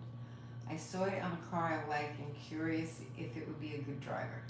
Well, it's the Buick 215 that Oldsmobile also used, and the difference between a Buick and an Oldsmobile is the Oldsmobile motor, they added extra head bolts to the outside. So the Buick version has 4 bolts around each cylinder, and the Oldsmobile version, and they did that because they were doing a turbocharge on the Oldsmobile.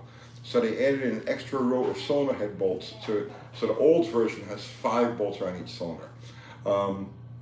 But that engine, that's a fantastic little engine. That's the one that they used in Jeeps and Rovers, and I mean it was in production in one form or another until like, geez, I'm going to say like 2005 or thereabouts.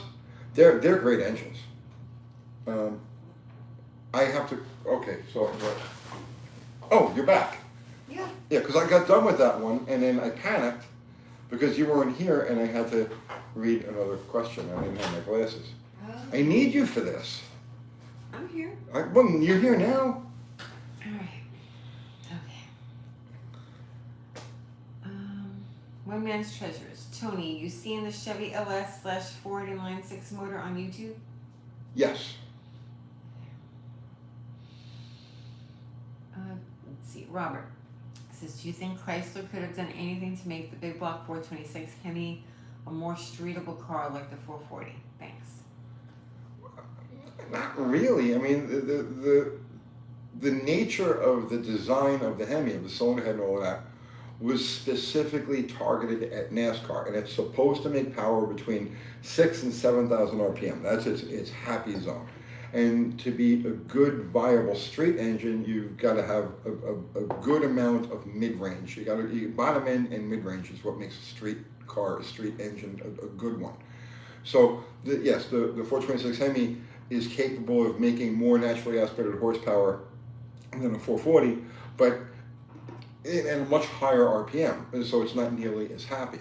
And that's why street Hemis were, I mean, they were sluggish. You know, they didn't have a lot of oomph downstairs. The only reason, and I'm telling you, the only reason that if you go back to those days, let's say 1967, 1968, 69, the only reason the Hemi had any edge over the wedge motors of the day was the fact that it had much more carburation. It had the right amount of carburation, and the 440s and the 383s were undercarbureted.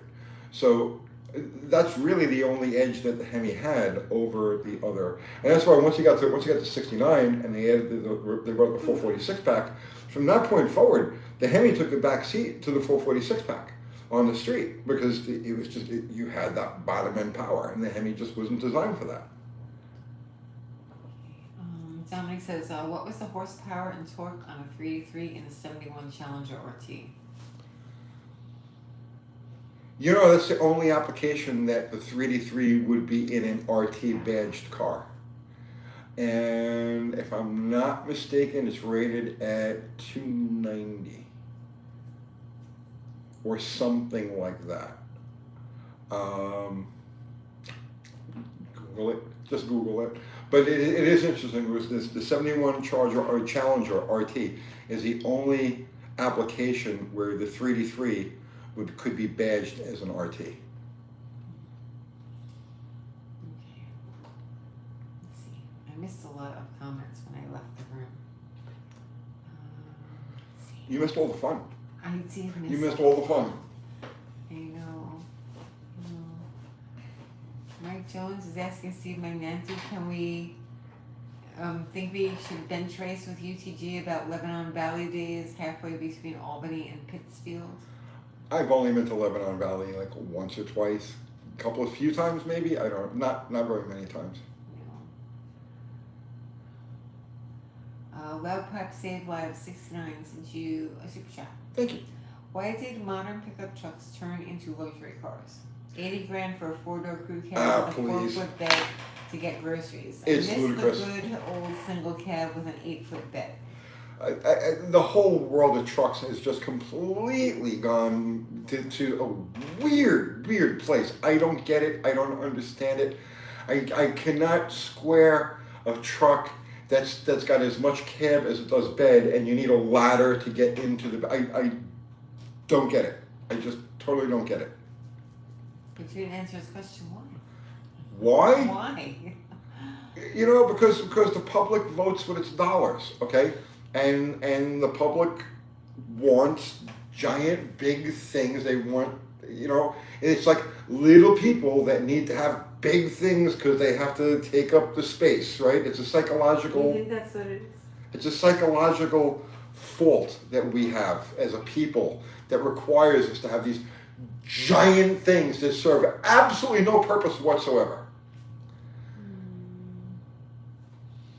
I wonder what Vance Packard says about that. Vance Packard. Yeah. The Hidden Persuaders? Yeah. He does a whole thing about the Plymouths in that book. Does he? Yeah. Mm-hmm. What they geared those cars for, how they tried to sell them to a certain type of person. The Frugal Housewife. I think it was an older person's car. Older women. Yeah. They tried to gear it towards older women. The Frugal Housewife. They specifically pushed. If you go But back they have to all the psychological stuff in that book as to what they. the specific demographic. The specific stuff. Yeah. If you go back to what were you saying? Well, they stressed the cheapness. If you read the literature, like the Fury was the only exception. The Fury, they positioned that as a sporty, upscale car. Mm-hmm. But the Plymouth line from in that period of time, if you read the brochures and the literature and everything else, they stress the cheapness of it. Mm-hmm. They talk about the Dodges too. It's really pretty interesting. It gives psychological whammies to everybody. Let's see. Auntie says part of the 80,000 truck thing is for taxes over 6,000 pounds and for a company vehicle. I don't know. I don't know. All I know is I go into traffic and it's just a sea of these ridiculously oversized, completely useless luxury pickup trucks. May Muscle says they should have built a single cab short bed Hellcat truck like the SRT trucks with the Viper engines, but with the Hellcat motor. I don't know. Oh, but so yesterday I spent like most of the day just parked because of my back, watching videos, and there was a channel. And again, you see, I hate to bring up stuff on people's channels, and I don't know the name of the channel or the name of the person who did it because they should get credit, and I just don't know what it is. It's a father and son team. And I've seen a couple of the videos, but I don't know the name of it, right? And they focus on new cars and the industry and the market and everything. And they were giving the average outdoor price. No, the average transaction price for a pickup truck, a Ford pickup truck. And it's something on the order of $60,000. $60,000 for a pickup truck. there's just no way you can reconcile it when you think of what a pickup truck is supposed to be and the qualities it's supposed to have and the uses, the way it's supposed to be used. There's just no way you can reconcile that. But that's what it is. $60,000. In this same episode, they were talking about the proportion of your income to what a car payment should be. And they worked it out that the average, so at $60,000, with average financing, it works out to be, is it $1,000 a month? $1,000 a month is supposed to, is what the ideal ratio would be. It should be 10% of your income, and it works out to be $1,000 a month payment on that $60,000 truck. So you would have to make $120,000 a year for it to be proportionately in line with your income. And the average American household is like $45,000 or $50,000 a year. So total. So it's like you're talking about, for the average person to buy one of these trucks, they're into it for like 20% of their annual income in payments. And then you've got insurance, and you got maintenance, and you have depreciation, and you have all these other things. How do people do this? I have no clue. I can't imagine. But there it is, out in the world every day. Carriage channel? Carriage? Is that what's called? I don't know. Somebody said. I don't know. It's really likable father and son team, but I can't think of their names. And I've seen their videos in the past. Oh, let's get it. Says Uncle Tony, the only one that knows the answer, but I really need to know if I should build my AMC 360 or should I drop in a Mopar 360. The AMC 360 is a really good engine.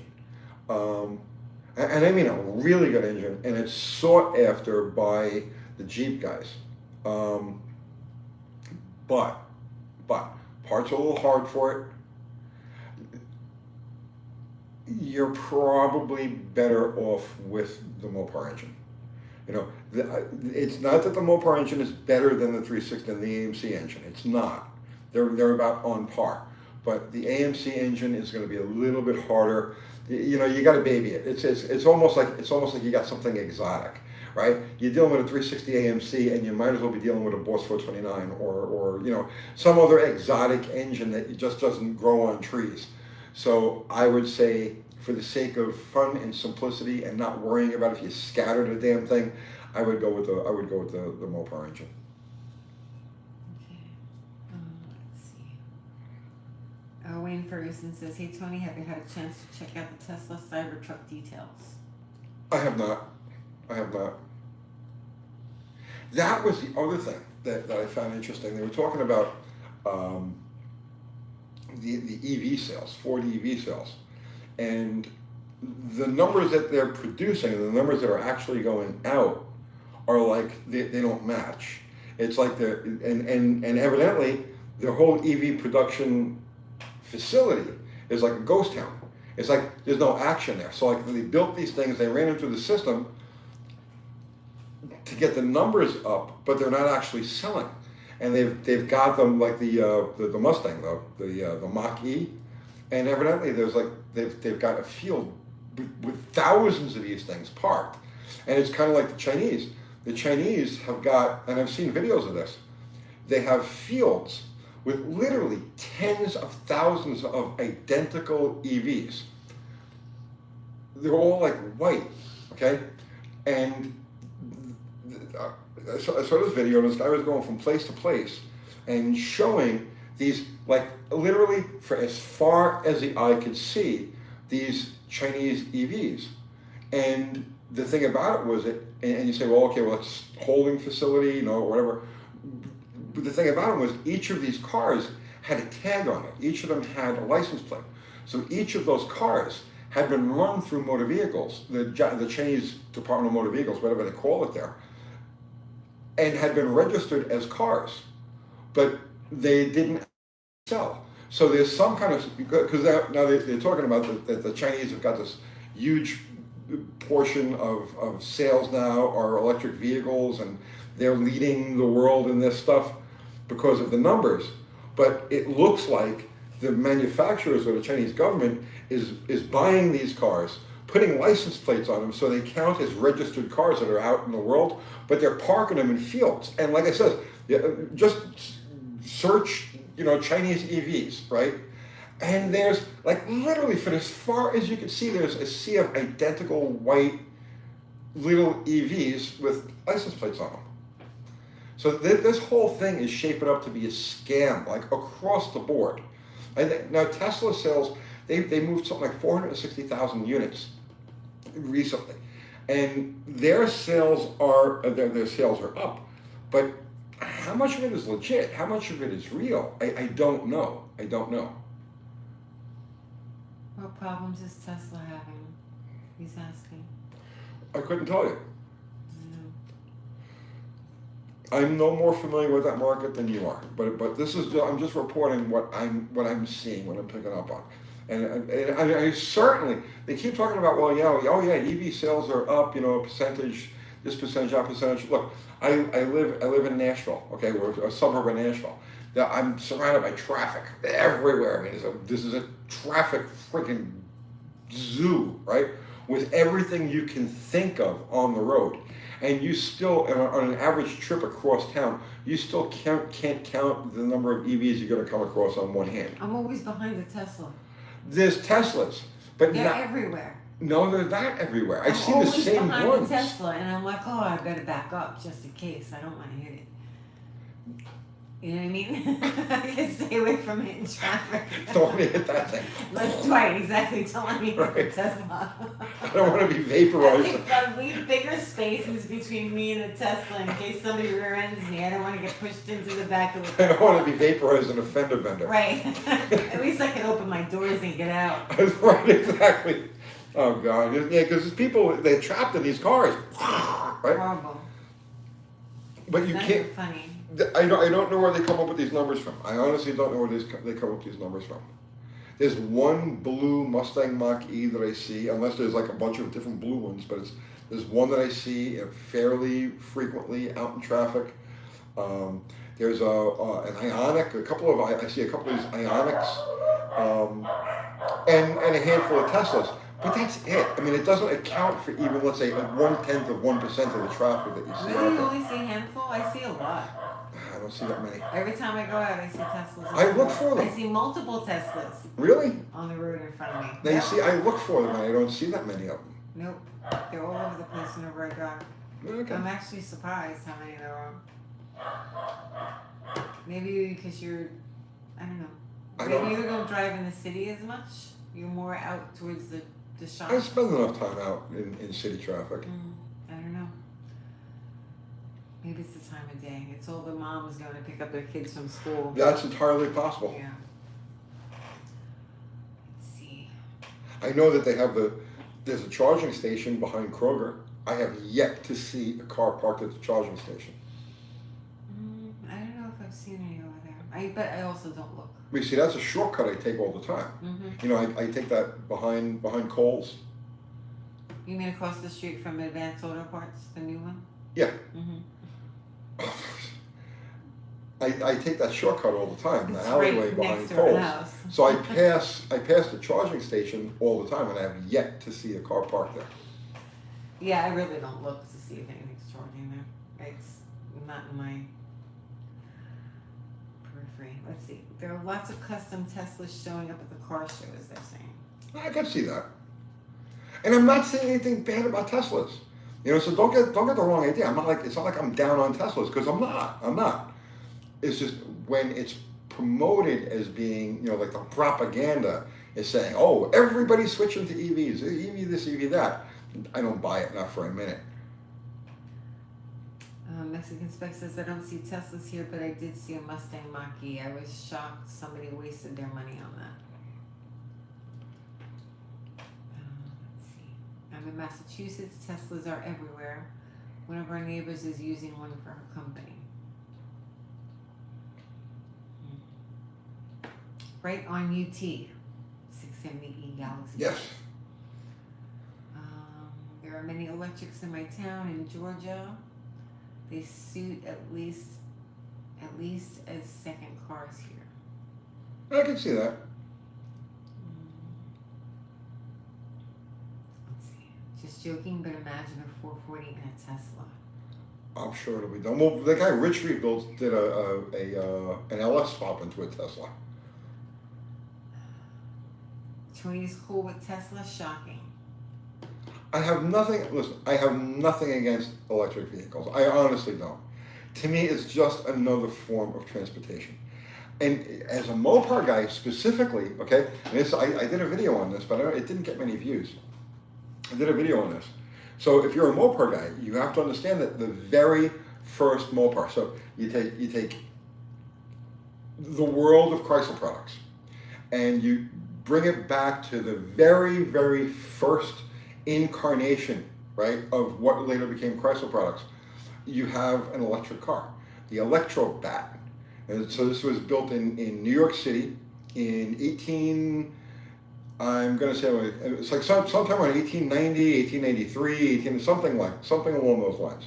So you had the Electrobat, and the Electrobat was bought by the Electrobat company was bought by another company, which was bought by Maxwell, which was bought by Chrysler. So if you trace the lineage of your Mopar back to the very first vehicle of that bloodline, it's an electric vehicle.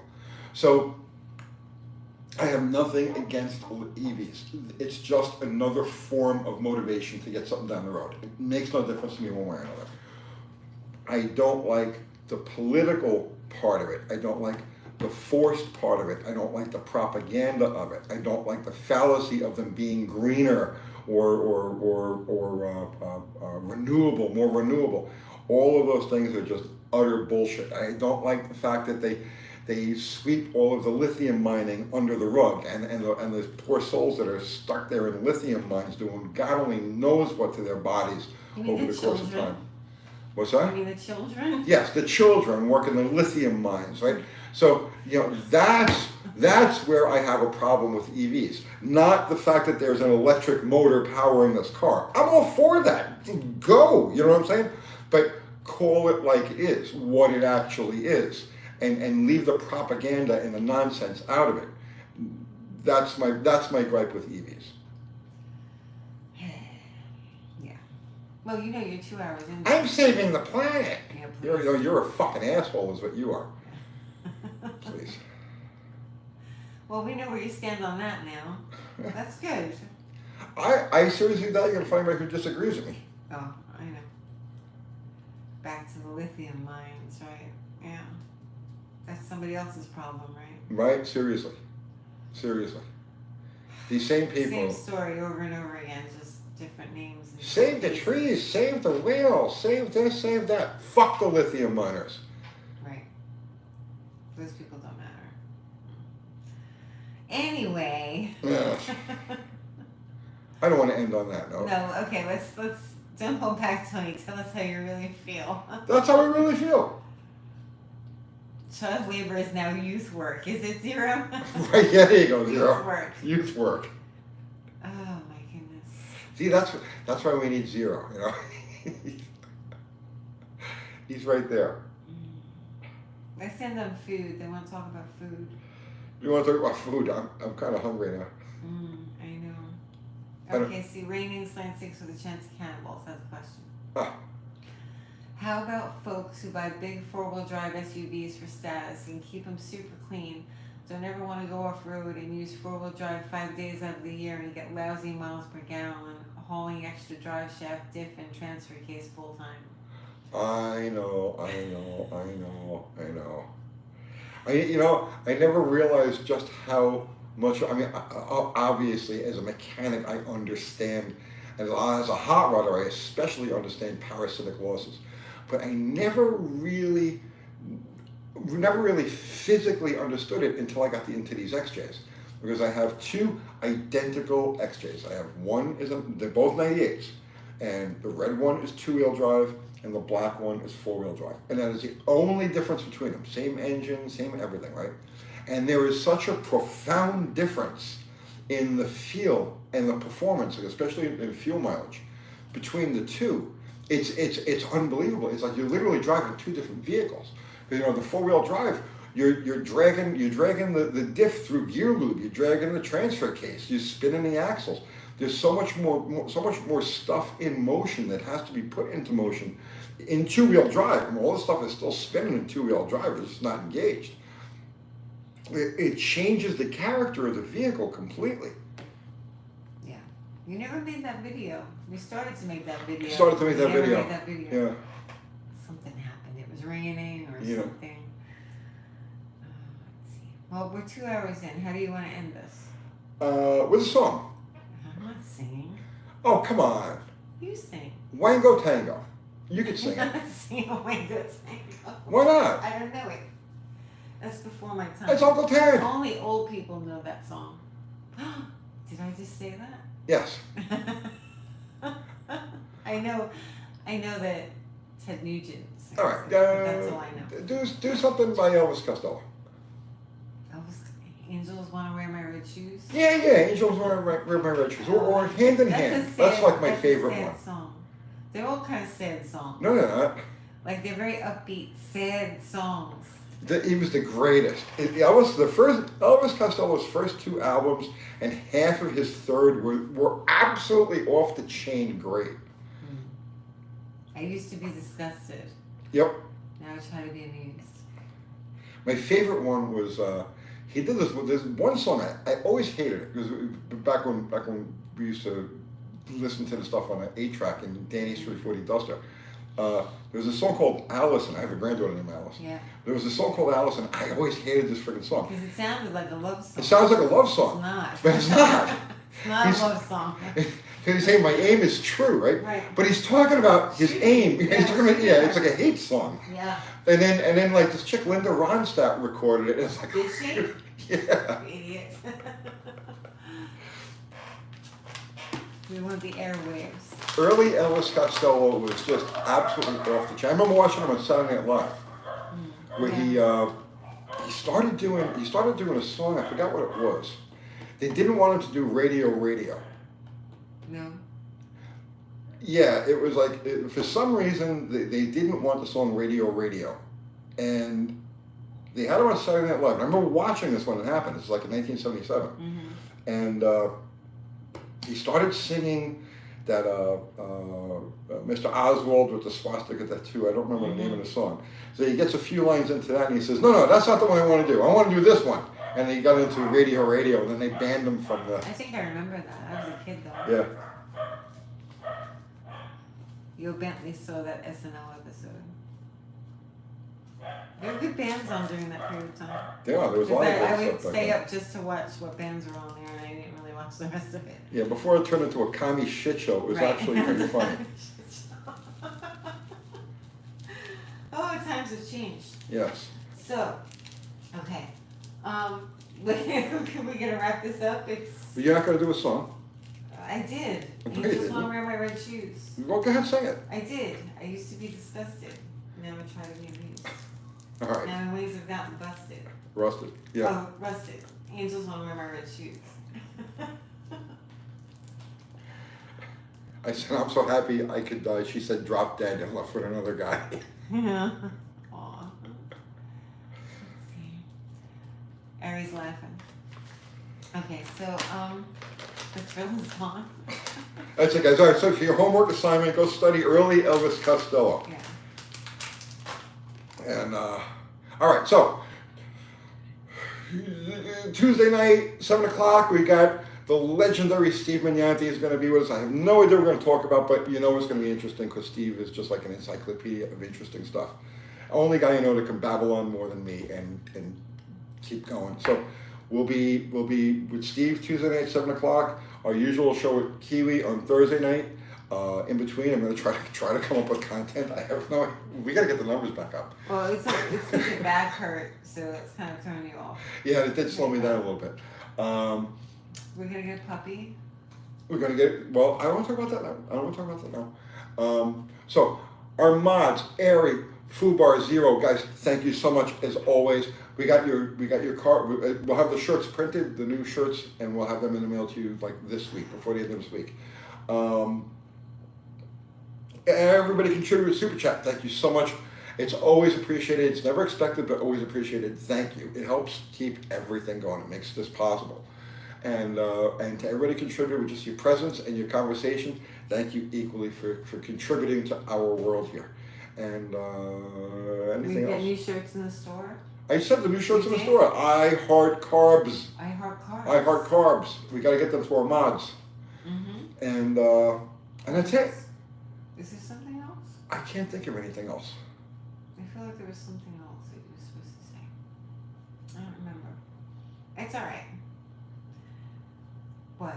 I don't know. Yeah, no, okay. As long as you mentioned the shirts in the shop. I did mention the shirts. And our new packaging. And I thank the mods.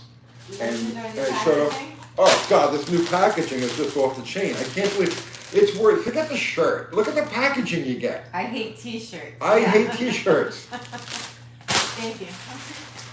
Alright, ready? All right, guys, that's it. We're gonna pull the plug. Thank you all again, and we'll see you Tuesday night. Have a great night, everyone.